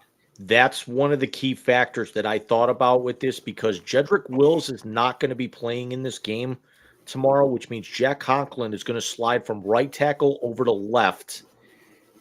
And he's going to Where's Dewan playing? Huh? Where's Dewan playing? Dewan's going to end up playing the other side. But that actually means now you're going to put Conklin, coming off of season-ending surgery very early last season, against arguably one of the Mount Rushmore pass rushers in all of football. And I'm going to say Miles, TJ, Crosby, and Micah Parsons right now. Here's where I think the Browns have a hard time. And this is not my bias against quarterback talking. You are talking about one of the best secondaries in the league against a team without Nicholas Jamal Chubb. And Nyheim Hines was your big off-season signing, taking the Jerry Jeudy thing out of that because that was a trade. And on top of that, an injured offensive line, a wide receiver room that's not as deep as it was before with the waiving of David Bell. I think they're better without David Bell. Yeah, but they're not. It's not all guys who were in the system last year. Experience means something. They did bring in a receiver very late yesterday afternoon and elevated him to the 53-man, Jaylon Darden. Okay. What kind of rhythm does Deshaun have with the wide receiver room? Probably not great. And the fact that he did not play at all in the preseason, yes. The fact that he's been... This is the one thing that I'm concerned about with this game, not from a Brown standpoint, not from a Cowboy standpoint. We've got the two probably most overrated quarterbacks in the entire overrated and overpaid in all of football right now. And yet there's the potential for both of these guys to go out there and put up massive numbers tomorrow offensively. I think there's a chance for one guy to put up massive numbers offensively. I think it could be Deshaun, because I think Dak still has to go against that completely revamped, reloaded, and healthy defense. There's nobody hurt on that defense right now. That's true. I think Dak is better than Deshaun. I grant the premise, absolutely, especially coming off of, the season-ending surgery. Well, let's talk about he hasn't played a full season since the pandemic. Well, let me also bring up something that I heard on Boomer Esiason's weekend show driving to my haircut this morning. Okay. I wanted to get your take on this before we go into halftime. If the Cowboys go out there and the Browns, let's say the Browns put them away and put them away early, even without Nicholas Jamal Chubb, Naeem Hines, let's say Deshaun goes out there and looks, I'm not going to say like the Deshaun of old because that's not going to happen. You're never going to see that guy again because this is now 5 years, removed from those massive numbers in Houston, even before he quit on his team and they went 4-12 and he threw for 4,000 yards, where he looked to be the next big thing. If the Browns go out there and handle business at home, how hot is Mike McCarthy's seat and how short of a leash is it right now? Because he's not playing. He's basically on 1-year contracts year after year anymore. And how much would Jerry Jones be willing to cut bait with McCarthy on a very short leash to bring in a guy like Bill Belichick who's sitting out there waiting? Well, let's start with this. Bill Belichick will never take the Dallas Cowboys job. And there are 2 words I will give you as to why, and that's Jimmy Johnson. Jimmy Johnson was the GM and coach, put together a 3-time Super Bowl champion, and left because Jerry Jones wanted credit for it. Jerry's not going to give up control. Bill's not going to want to just be a coach. He's not going there. Unless the old man drops or Belichick's 22-year-old new girlfriend doesn't want him to have all that responsibility, that's not happening. You got a better chance of Vrabel coming off the Browns sideline next year to be the head coach of the Dallas Cowboys. If Dallas gets put away early, don't expect Mike McCarthy to get on the plane, because I think Jerry has just had it. Do I think that'll honestly happen? No. I think they should not let Jerry on the plane, personally. I don't see that happening, though. I don't. Whereas, yes, Dak has to play the number 1 rated defense from last year, 100%. Absolutely. Deshaun has to play the number 3. And let's talk about what we're talking about. He hasn't been that great when he's been on the field. What evidence do we have that he's going to come back from this? Right. And again, I understand I'm biased towards the guy. I get it. But now take a step back, and is anything I said sound biased?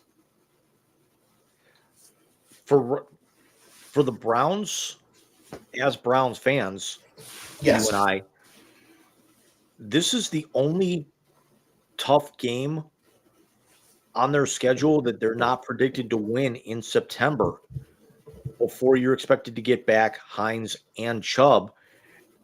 And this is also the most loaded team that they've had in a lot of years. I mean, you've got Judy, you've got Amari, you've got Njoku, you're going to have Nicholas Jamal, you've got Hines coming back, you've still got Prochet from last year, you've got Cedric Tillman, who's expected to make a big leap forward in year 2. You cut David Bell, who was the previous regime's kind of experiment, even though he was drafted by Barry. It was it was something that was kind of forced upon them at that point. This is, if you can get the offensive line, healthy here before too long. The Browns win this game. Could they actually start the season 4-0 for the first time really since Bernie? No, they won't win in Vegas. I think Vegas wins that game because it's in Vegas. I think the Browns will be 4-1 going into their October 13th matchup in Philly. But after that, at Philly, home for Cincinnati, home for Baltimore, home for the Chargers, in New Orleans, home for Pittsburgh, in Denver, at Pittsburgh, home for Kansas City, in Cincinnati, home for Miami, in Baltimore to finish the year.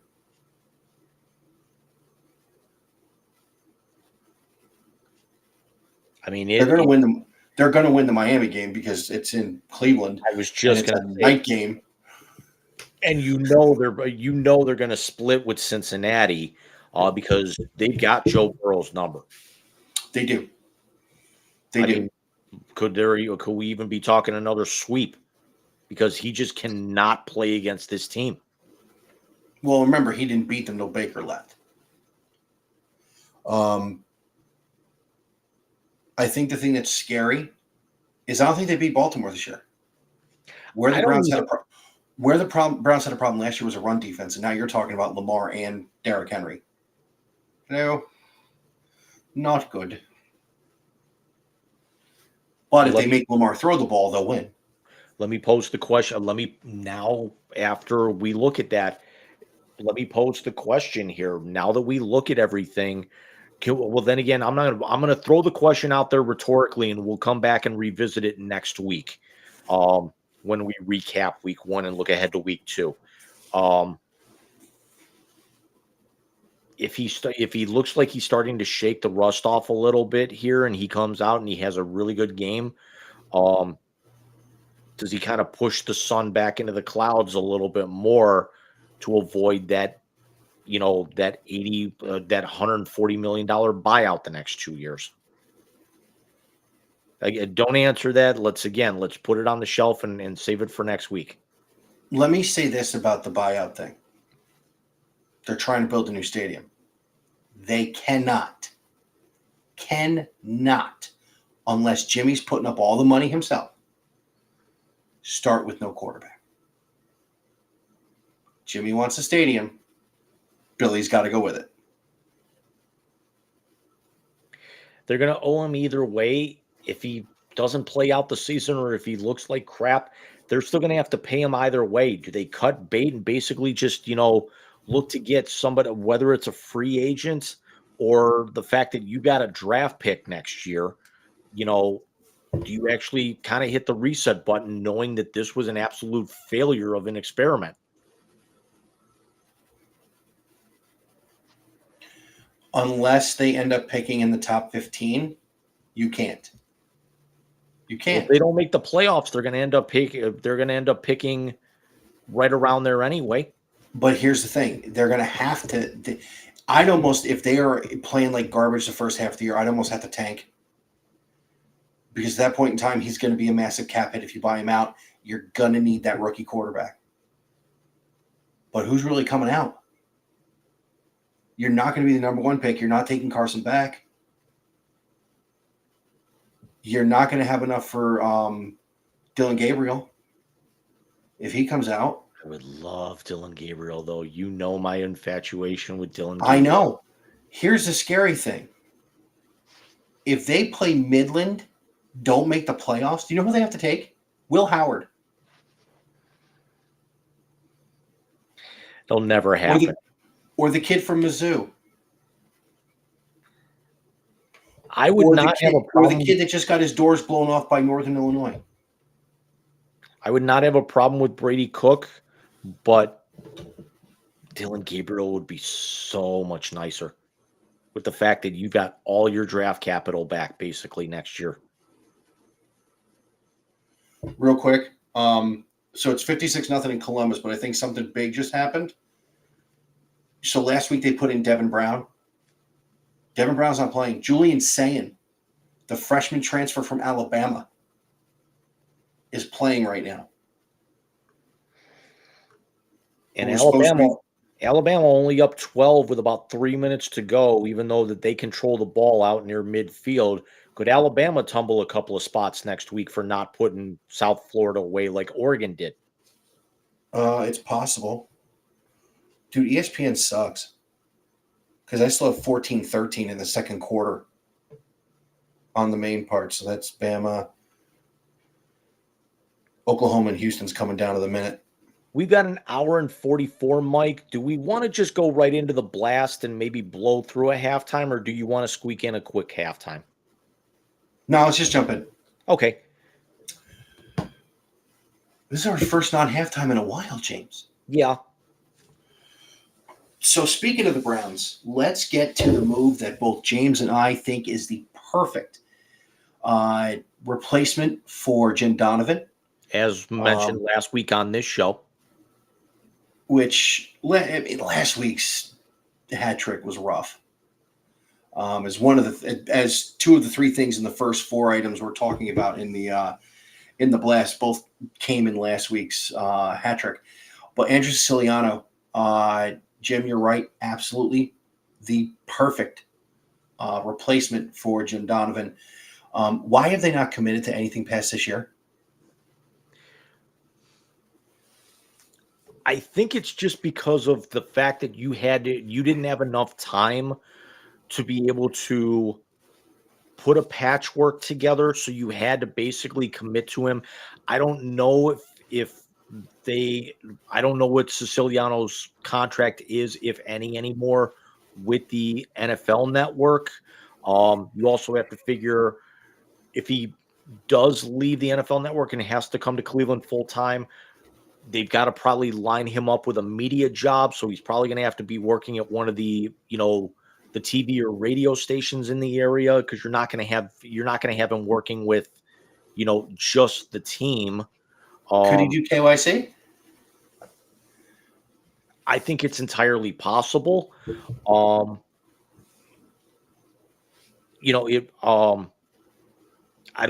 That's why I'm thinking that they're not committing past a year, because you want to get a guy in here.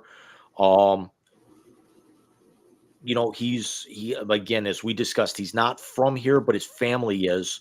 But he's been a diehard fan for over 35 years. Called a couple of games last year. I thought, outside of Paul Keels, called the best of any of the fill-in games, minus Jimmy notwithstanding. Yeah. I think he actually meshes very well with Nathan Zegura. There's a lot of people that are actually joking they can't get past his ears. It's like, it's not the ears thing for me. I might have 2 inches on him. Well, they look like they look like a 1 and a dot. Him and Zegura. I will say this: I listened to at least one game for all the people who filled in for Jimmy, or parts of, if not a whole one.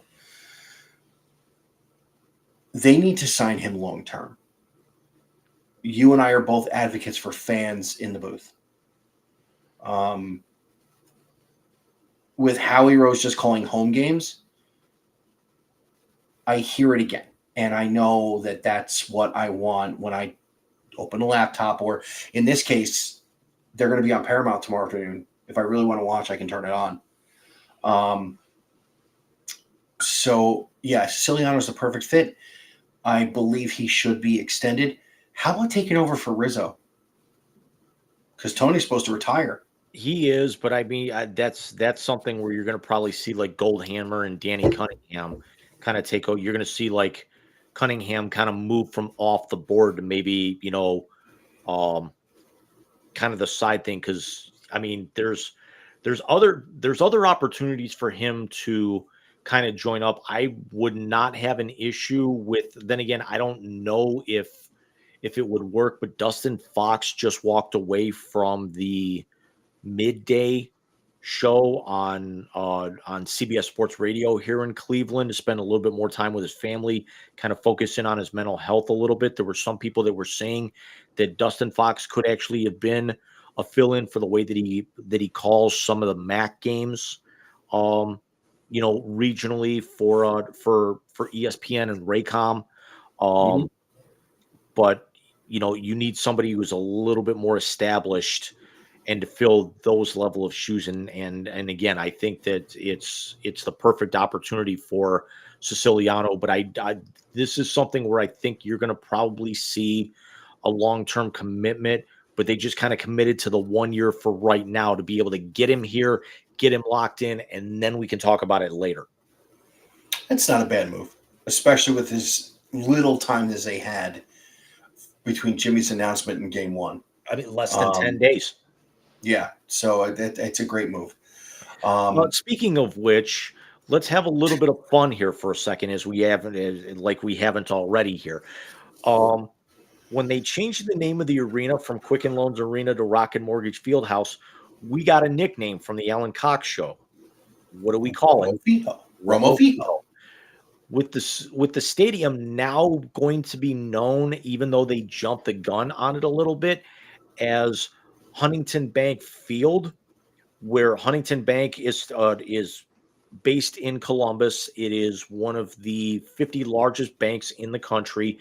It's synonymous with Cleveland. Can we come up with a similar name? I think the Alan Cox Show has already put up Hoobafee or Hoobafy. You say Hoobafee or Hoobafy. The only problem is if you say it like that, where's your mind immediately go? You want to start thinking, you got to stop yourself from saying Hooba Stank. Yes. Which Unless the Browns are bad. Exactly, which would define the quarterback. Ooh.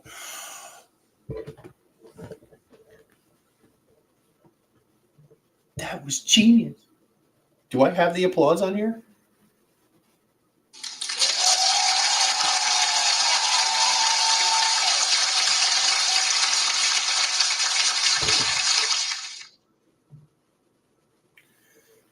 But I got one for you, though.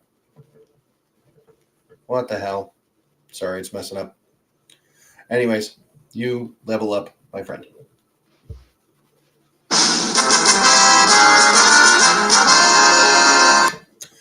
So, I would say call it the hunt, but that sounds stupid.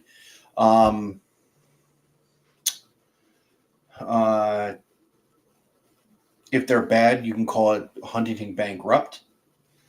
All depending on how you look at it. It's still the the Factory of Sadness. Factory of Sadness. But now, if they move into a dome and they're terrible, they call it the Dome of Sadness, like the Cone of Silence from the old Get Smart show. Yep. Now you're going to make me want to watch that movie tomorrow after I get home. Don't watch the movie. Watch the show. Do you know who wrote the original show?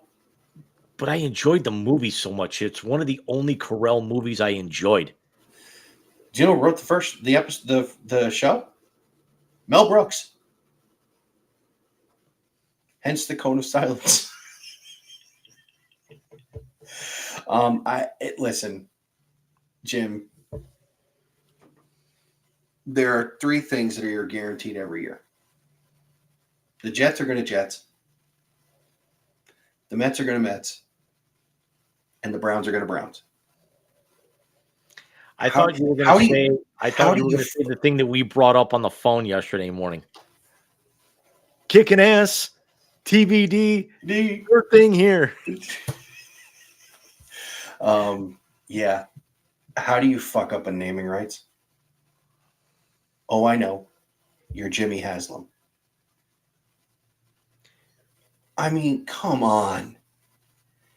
He's basically giving the city of Cleveland the finger to move the team out of downtown. And I'm sorry. They're going to give it back. And the least this time, he can't get out of it. They made that thing so binding so that team never left the city or the area again. I mean, we all think if the stadium thing falls through and Deshaun blows up in their face, he's going to sell the fucking team anyway. But how do you fuck up naming rights, man? It was just, it was more the announcement that they screwed up, but I don't have a problem with Huntington naming it. I think that's a perfect one. Going to happen, and I kind of like the renderings, especially with as bad as the First Energy thing went, and that was certainly not anything on the Browns. That was just the fraud of First Energy. Yes. No, agreed.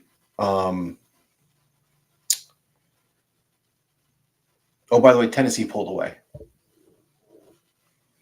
No shock. 51-10. Again, no shock. No shock. Alex Morgan retired, James. At 35 years old, a couple of World Cups, couple of gold medals. I want to say she's pregnant with her second child. I believe so. I didn't, other than her announcement and me saying, hey, we should probably talk about this on Saturday. And this was something that you and I were a little bit conflicted about. Well, not really. Mine was more on field and talking about one of the lasting figures in women's soccer in the United States. When you think of the women's national team, there are 5 names that pop into my head, and that's Julie Foudy, that's Mia Hamm, that's Alex Morgan, Megan Rapinoe, and for me personally, and I know a lot of red-blooded American males, Brandi Chastain, but we just got the induction of Brianna Scurry into the Soccer Hall of Fame with maybe the most famous save in U.S. soccer history, men's or women's. But yeah, you had said something about, and you think of Hope Solo because of all this stuff, more off field with Hope than on.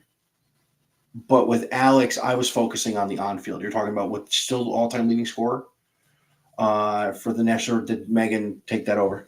I want to say that was Megan. I Okay. also have to see where Abby Wambach sits with that. Might be Abby. But she was the captain of the national team for how many years?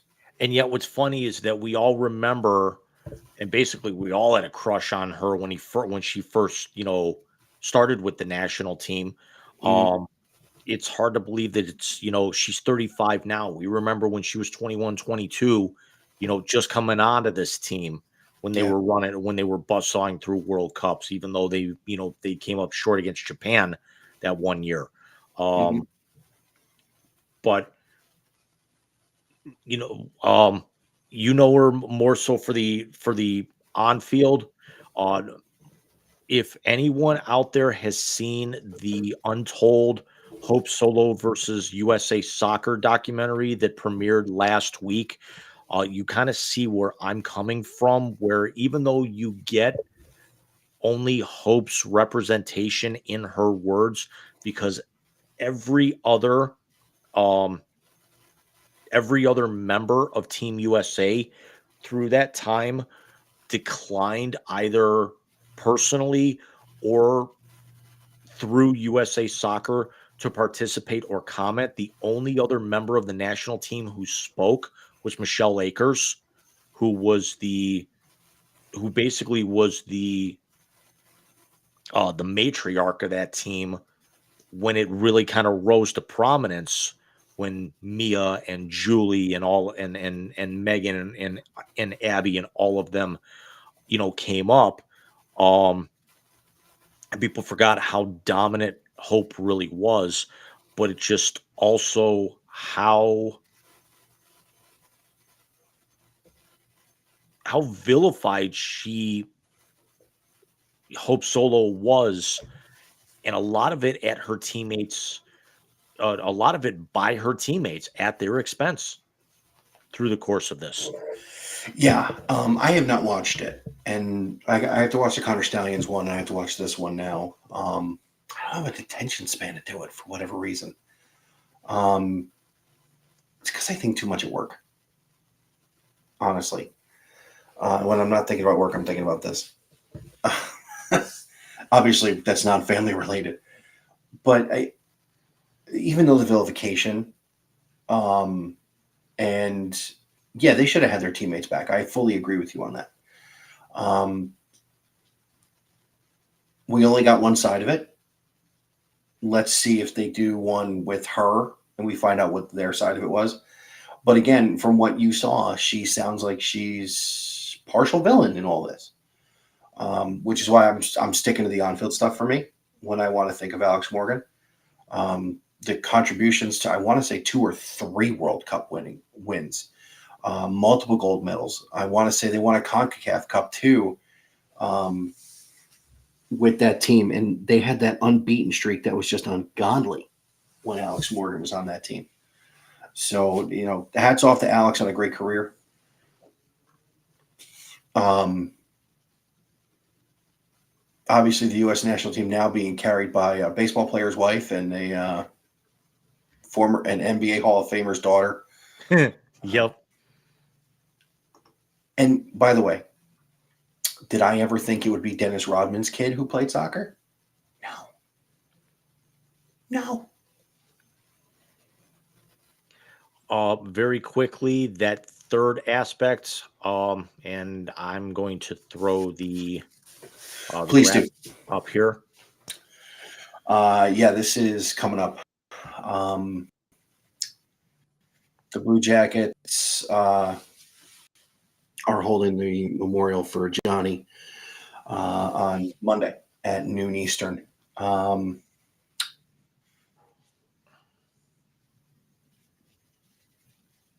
Have we heard more? I mean, that they wanted donations in the foundation, which is obviously based in New Jersey, where they're from. This is still can't wrap my head around it, Jim. It still feels very fresh. We have not seen more of that. And unfortunately, this is going to be something where it's still fresh. It's not as fresh and as deep cutting as when we spent nearly 35 to 40 minutes on it last week. But it's something where unfortunately the Band-Aid's going to come off this time next weekend when camps open for not only the Blue Jackets but the Calgary Flames. Yeah, and it's two franchises that Johnny had a lasting impression on. Really helping Calgary come back to prominence before leaving, if I read it correctly. Yes. And then obviously being the cornerstone of the Columbus Blue Jackets. This is, if you can donate, please do. We will be donating on the Mike and I will be donating to this off air.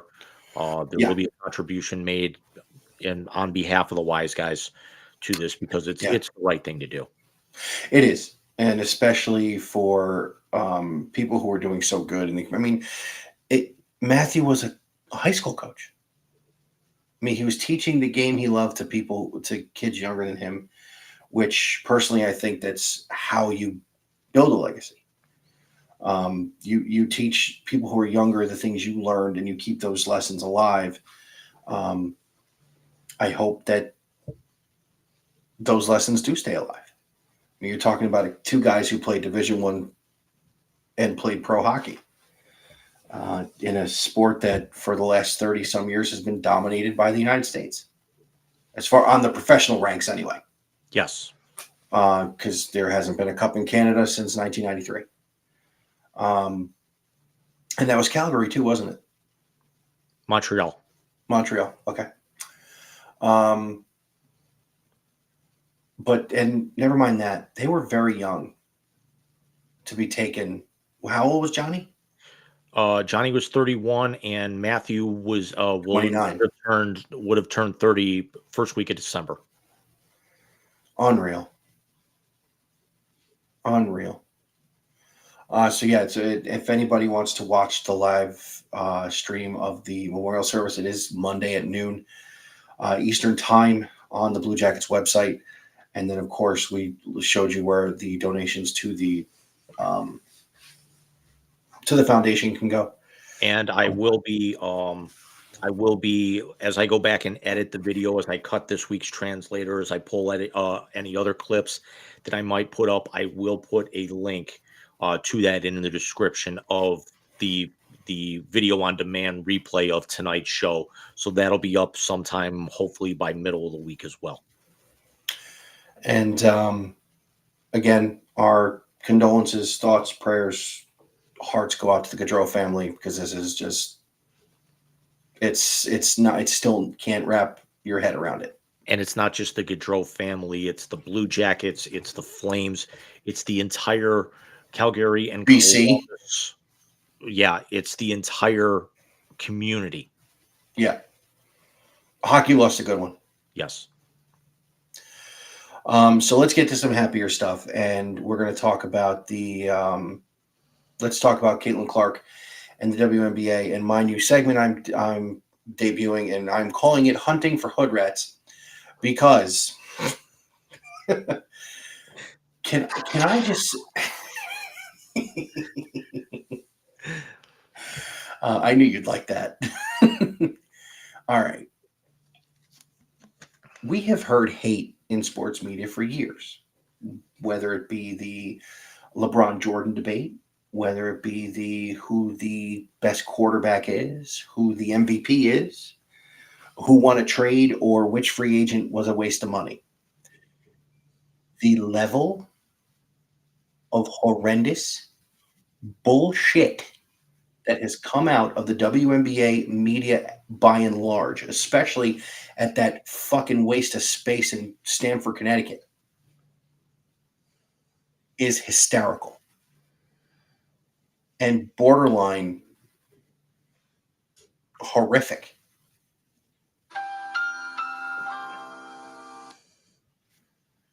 You're very good at that. Jim, I'm going to say this. Not only is she the rookie of the year, and it's not even a question, A'ja Wilson is having a year to remember. Nobody fucking knows about it. There's two things can be correct at the same time. We all seen that. Deshaun is garbage. The Browns roster is great. Two things that are correct all at the same time. Here's the two things about WNBA. One, it has been overlooked for far too long. They have played a brand of basketball that has been not only technically sound and fundamentally sound, but been more physical than the men's game because they beat the piss out of each other. But here's the thing that's correct. None of you would have a fucking thing you have this year without her coming in. None of you. You don't have your chartered flights. You don't have your sold out arenas. You don't have the eyes on you. You don't have the social media presence. I love me some Kelsey Plum, but I knew her more for her throwing an absolute fucking dime to her old man with a t-shirt than I did basketball. I love Diana Taurasi. I knew more of her being a fucking shit talker than I did of her being a basketball player. Brittany Griner, everybody knows that name now. Do they know it because she played hoops? No. They know it because she's stupid and got busted. I'm sorry to say this. Cameron Brink. People will know that name next year when she comes back off of that injury. But let me ask you this. But here's the thing. Will they know her? Well, that's exactly where I'm going. She's got the potential to be a very, very, very good player in this league.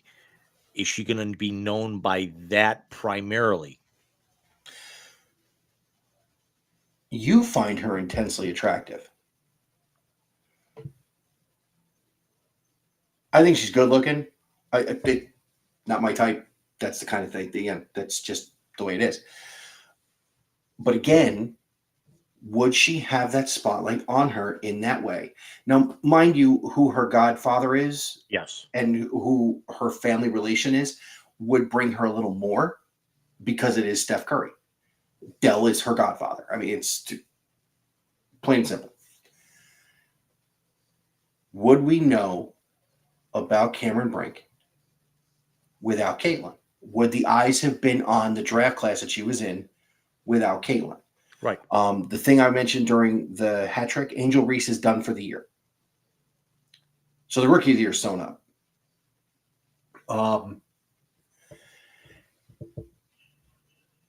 If they didn't beat Caitlin Clark in the final, would you know who Angel Reese was? Not at all. No. Players can come into the league and transcend the league. Magic and Bird did it.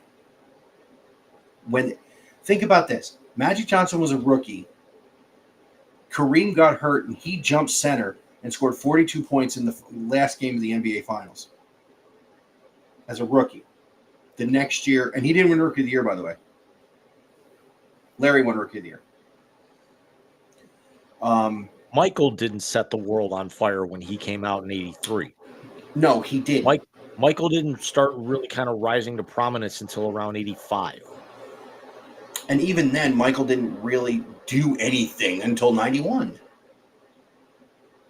You had to shot her around the world against the Cavs. Okay. What happened in the next round? The Pistons cleaned their fucking clock. Did he win a game against Larry Bird in the postseason? Nope. Not a series. He didn't win a game against Larry Bird in the postseason. Not a game. Not a game. Not the game. We're that talking I love. about practice. We talking about playoffs. Yeah, that is a cross between Jim Mora and Allen Iverson, and I applaud you for that, my man. The eyes would not be on the WNBA. Is social media a big part of this? Absolutely. But they would not be on the WNBA without her. And the hate, it's just when Charles Barkley calls you petty, listen the fuck up. What is on social media? What is a bigger trigger that you've seen?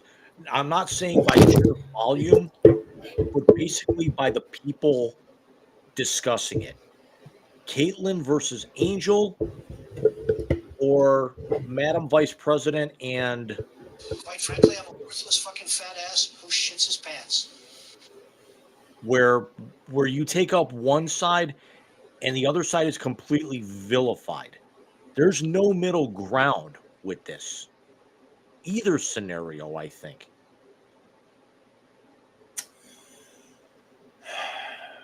Let me put it this way.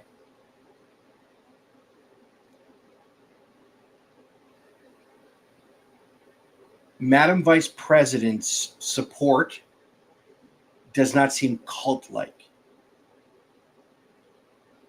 Caitlyn's and the bozos do. Now, again, I don't throw shade on anyone. It's not my way. Do you, boo. I don't care. The difference being, one's a 22-year-old athlete who's trying to do good, and the other's a piece of garbage. That's not throwing shade. That's a fact. But it's very cult-like because with her people on social media, you can't talk about her faults. Because, yes, she has turned the ball over more than anybody else in the history of the NBA in the rookie season. She has had games where she has scored 3 points and been bad. But she was right. They woke up a monster when they did not put her on the Olympic team, and she has taken every Olympic player she has played against to the woodshed since the Olympics ended. And my favorite was against Taurasi. Yes. Because as much as I love Diana needs to shut the fuck up. I just wish Cheryl Swoops could suit up. Did you see what somebody did with the stats? Yes. Yep. Caitlin Clark's having a better rookie season than Cheryl Swoops did in her MVP season. Cheryl, shut the fuck up. For me to agree with Stephen A. Smith, James, seriously, how often have I ever agreed with that son of a bitch? 8. I can't remember the other 7. Oh no, twice that I can remember. He told him to fire Harbaugh too.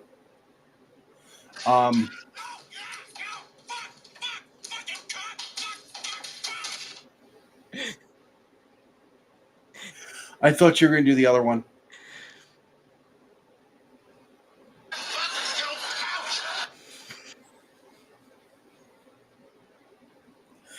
That may be my favorite Chappelle skit of all time.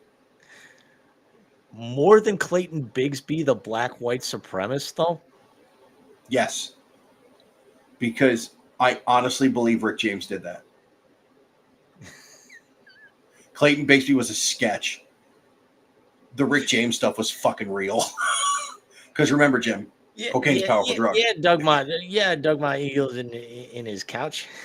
Cocaine's a powerful drug. Go buy another one, you rich motherfucker.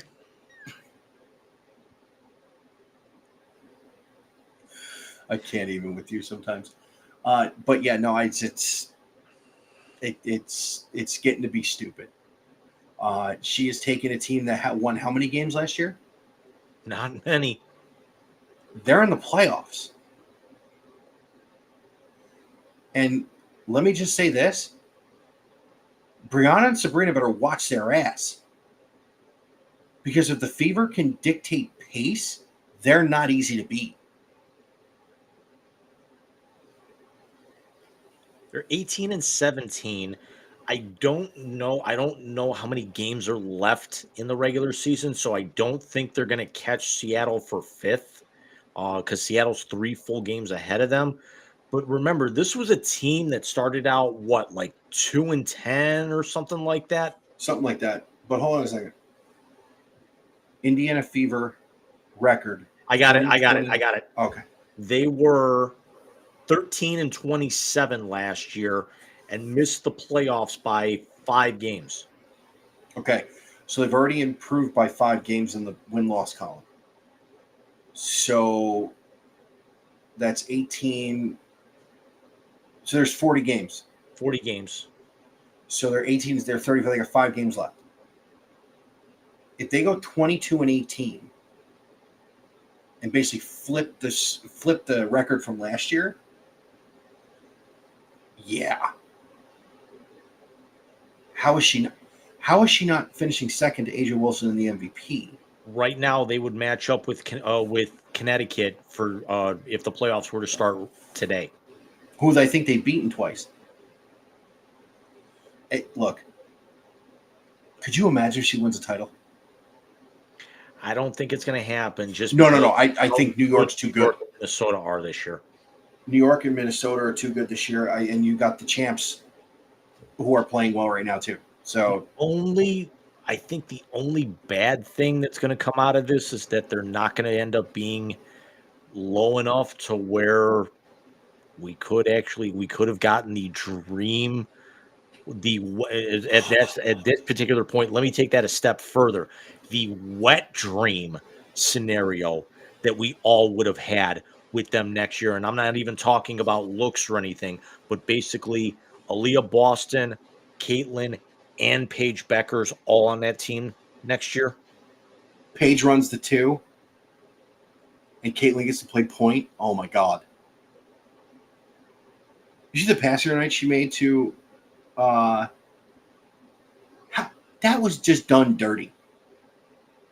She did the Sparks dirty with that pass. And that girl was ready to swat the shit out. And that's why Indiana is going to be a tough out, whoever gets them in the first round, is because all these Peyton Manning baseball passes that she was making earlier in the season, they've adjusted to that. Yeah, and here's the other thing. It's kind of like a Steph Curry effect. She gets hot, fucking forget it. She can hit 9 or 10 a game. And they're not one step over the line. These are from the fucking logo. So that's going to be interesting in the last 5 games. And the last thing in the blast, the U.S. Open, we had the women's title goes to, I can't pronounce her name, Jim. Elena Sabalenka. Second major this year. Where else did she win? Was it Australia? Actually, she did win Australia, beating American Jessica Pegula 7-5, 7-5.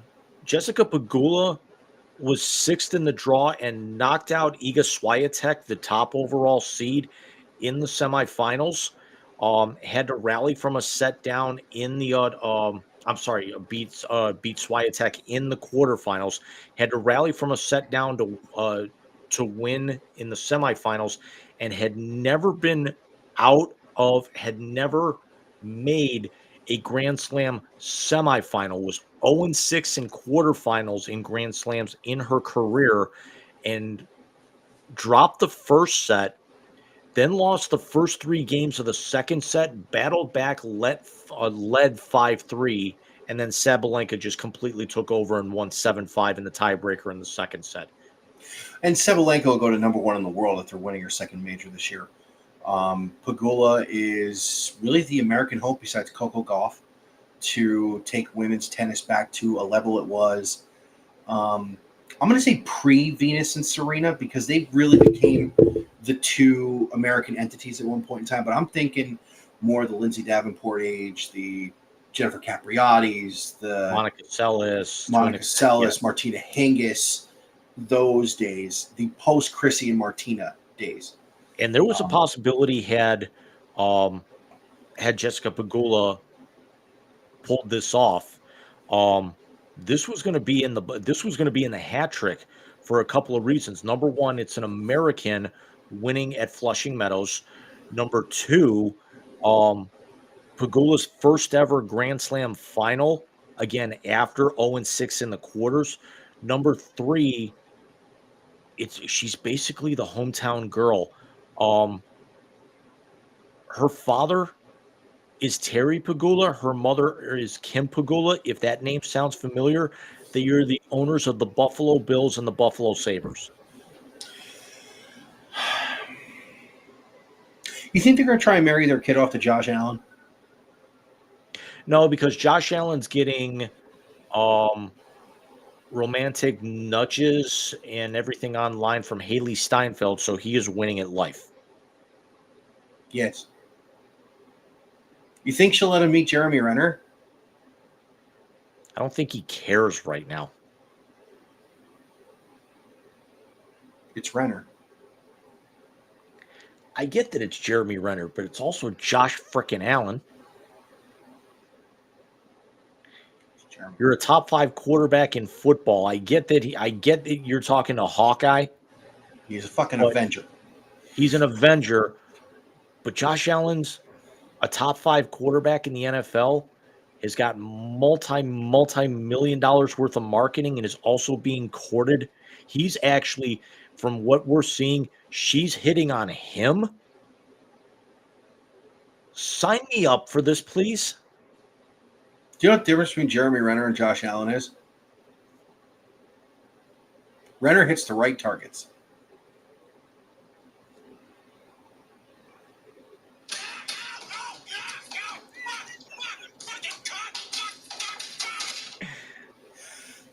That's what she said.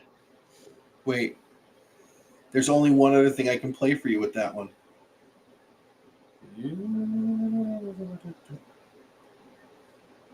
Oh, volume's down. And that's this. Emotional damage. Not true. Liar. Not true. What in the wide world of sports is going on here? That fits too. So, James, it's a special time this evening.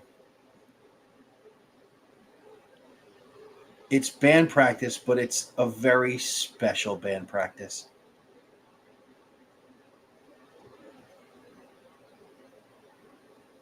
Push the button. Shut up. You just pushed the button already? No! God! No! God, please, no! No! No! No! It's the YC Translator on the Wise Guys Sports Show. A forever clean? Yes, ladies and gentlemen, that brings us to the best segment of the night because it is the last segment of the night, the YZ Translator, and it is a special night because tonight is the 50th YZ Translator on the Wise Guys Sports Show, which began inauspiciously. Big word for late at night, dude. Got to give you that one.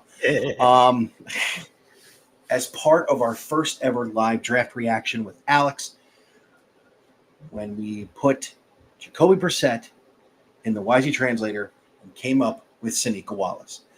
The Hall of Fame level YZ Translators. Brett Favre being compared to Boss Hogg, which, by the way, did you know the guy who played Gary Bertier in Remember the Titans is the son of the guy who played Cletus in the Dukes of Hazzard?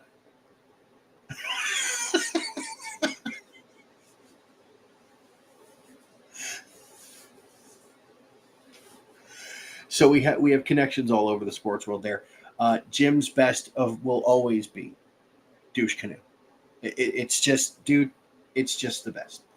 We have done things with the YZ Translator that have been surprises, like the very first YZ Translator that we did on the show when Jim hit the button and played the 90s dial-up modem as our way to remember, as our way to think of something to give.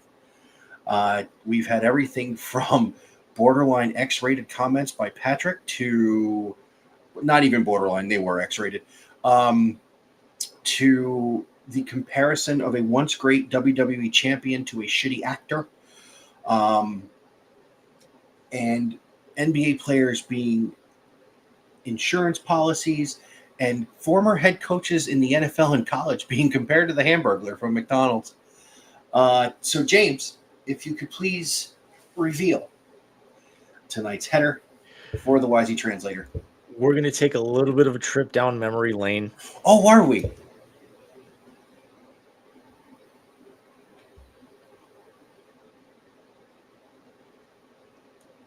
Oh, shit.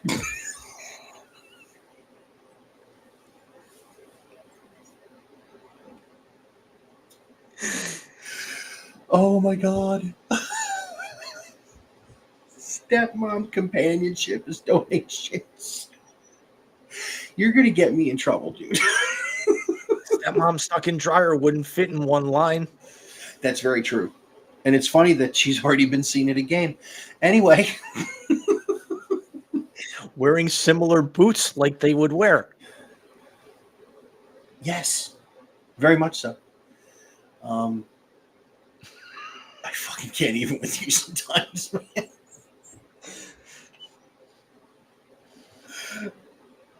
No. Fuck it.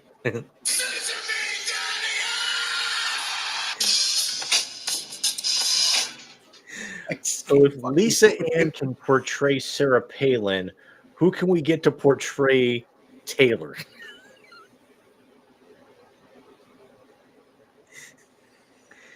No, I'm not going to say Angela White. That's topic for another day. No. You need a blonde.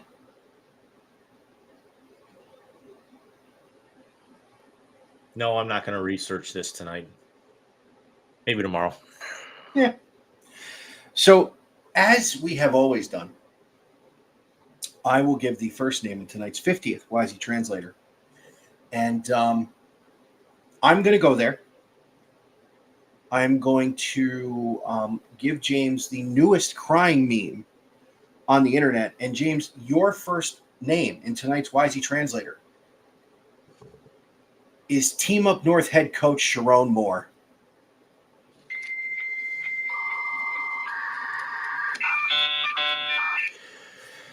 There's going to be quite a few of them, but he's got himself a ring, so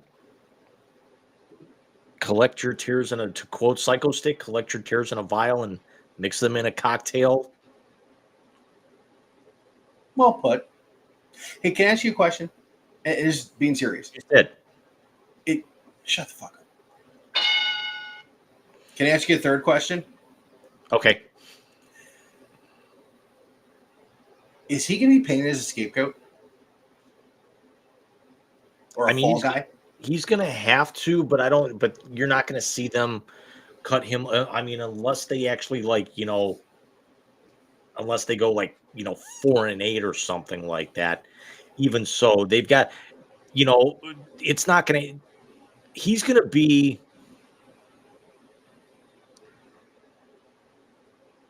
I'll play another form of word association, and I may not go back and cut this. If you're going to ask me that question, I'm going to say Luke Fickell.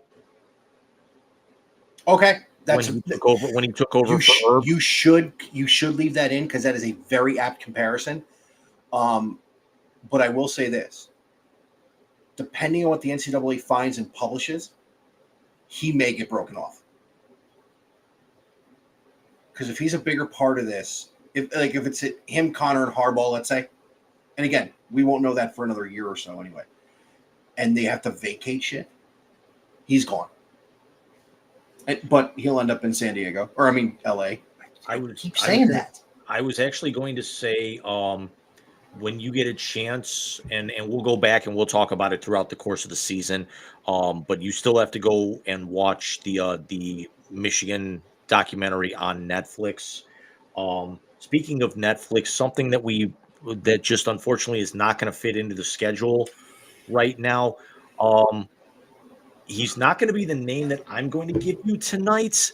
But Joey Jaws Chestnut not only clobbers Kobayashi, but breaks his own record. As much as we wanted to do the live reaction to a hot dog eating contest with our two dirty minds, it Monday it turned into that's when Steph and Bobby got home from her dad's, so that would have been a bad time. And quite honestly, it was a little anticlimactic because I think everybody knew he was going to beat the fuck out of Kobayashi. Considering Kobayashi hadn't been really, part of that game for years. Yeah. So who you got for me, bud? Michael, your first name tonight, gonna kind of go a little bit out of your wheelhouse, but a little bit kind of within. He announced his retirement after a multitude of seasons and a lot of them in New York. Your first name in the YZ translator tonight, Mark Stahl.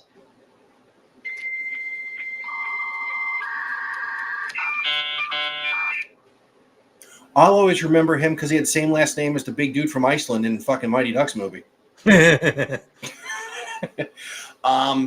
Rangers, right? Yes. Okay. Winger? Yes. Okay. He was a hell of a player. Yes. Yes, he was. And the thing is just like the Hughes brothers, all three of them sharing the NHL cover, you could never really figure them out for how many times they ended up, some of them ended up changing teams. Like Jack Hughes, is in New Jersey. Quinn Hughes, is in Vancouver. You could never remember where any of the Stahl boys were playing. No, you You couldn't. always remember that Mark was the oldest one. Yes.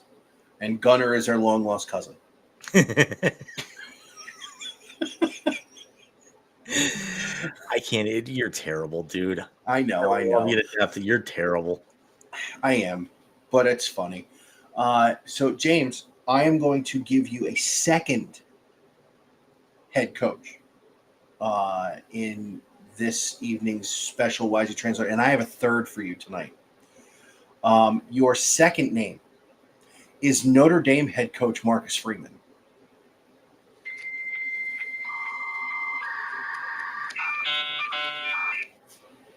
At least he remembered how many players were on the field in the final minutes. But they're gonna take a dive. But he's in a much better scenario than what's going on in Florida State. I'll tell you that right now. Very true. And Mike Norvell is not the third one, by the way, so don't worry about that. What you got for me, bud? Michael, your second name in the YZ translator tonight. He's a holdout, but he's going to actually play tomorrow. Jamar Chase.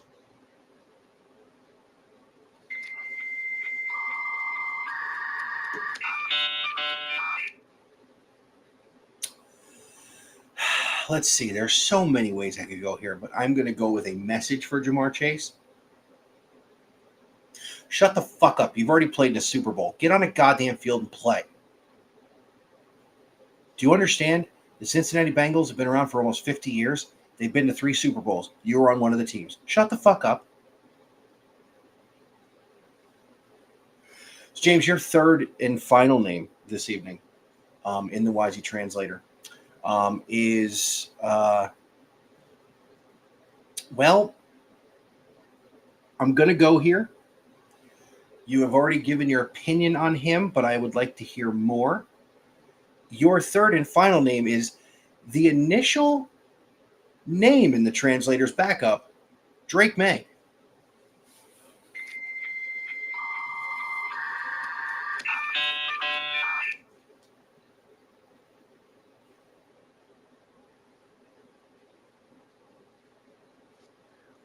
What's his hat size for the daddy hat? Jesus. I mean, at the very least, we've got a whole year worth of Bram skits. Yes, we do. Yes, we do. I can't believe we're 50 already, dude. Michael, I'm going to throw you one more here, and we're probably going to get a copyright for this one. This is going to take me a moment to queue up. Okay. And because I gave you homework, and I don't think you've had a chance to do it. No. Oh, no. If it's what I think it is, I have listened. By accident. But I have listened. Michael, you saved the copyright strike. Your third and final name in the Wisey translator tonight is Linkin Park, and more specifically, new co-lead singer Emily Armstrong.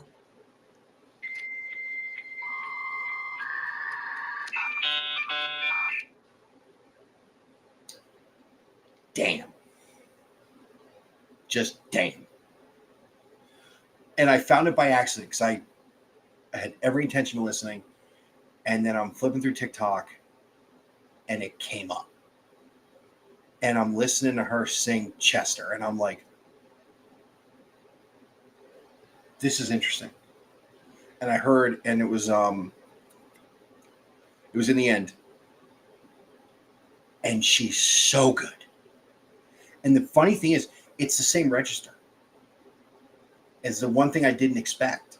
She's got a lower register than most females who sing in that genre, which I thought was great. And here's the funny thing: it doesn't sound forced. Did you actually? And I'm taking this that you heard this from the From Zero live concert that they did earlier this week. Did you notice some of the stuff that she was singing with Chester? She's got a lower register, but a lot of those songs were played in a little bit of a higher key to match her vocal tone, because Mike Shinoda was actually singing a little bit higher. Yeah. No, she was. I got to tell you something funny. Just came over that I looked at the phone real quick. Bobby apparently just sat straight up in bed and goes, "Where's my water?" Clear as day. Took a sip of Steph's and was back to sleep like nothing happened.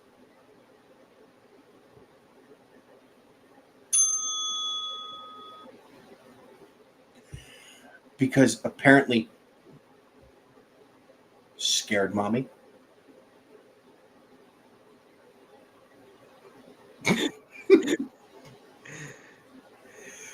Oh God.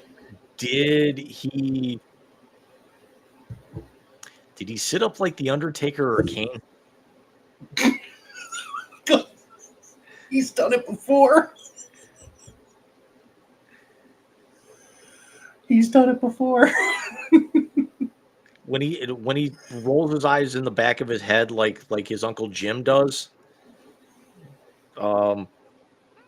Be afraid. Yeah. So I got to tell you this. I know you're not a soccer fan, but I got to tell you about the first game real quick, and I want to do it on the air so I can get your the look on your face. So there are twins on the team, both blue-eyed blondes. You can't tell them apart.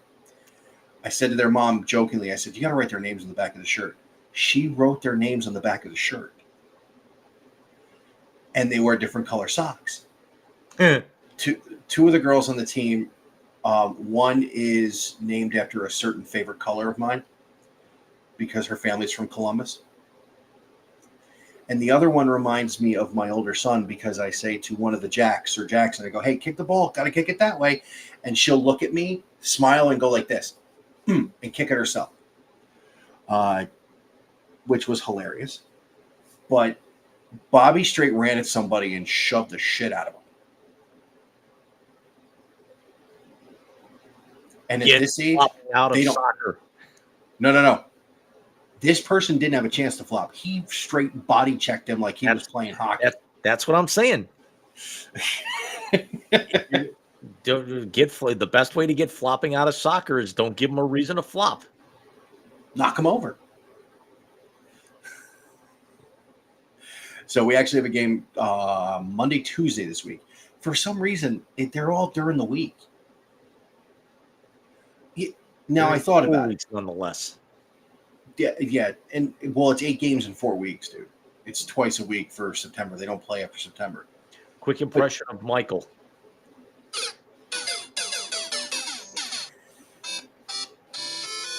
Hey, listen. I dug the whistle out and everything. Well, they're young. I'm on the field. This one kid scored like 6 goals against us. It was scary. Yeah, you were telling me. He was good. You can tell he played. So next week, we will come to you at our normal time with episode 83. YZ Translator number 51. And we are, listen, if this week is anything like last week, we will have another 2-hour and 40-minute show with nothing but content and very little stupidity, which really doesn't jive with us most of the time. But it's fun to have this much content to talk about. It quite is. It's, a full day of football for you today, and me going to bed in 10 minutes, and a full day of the big boys tomorrow starting at 1. Yeah, I got stuff to do. 11 hours of football tomorrow.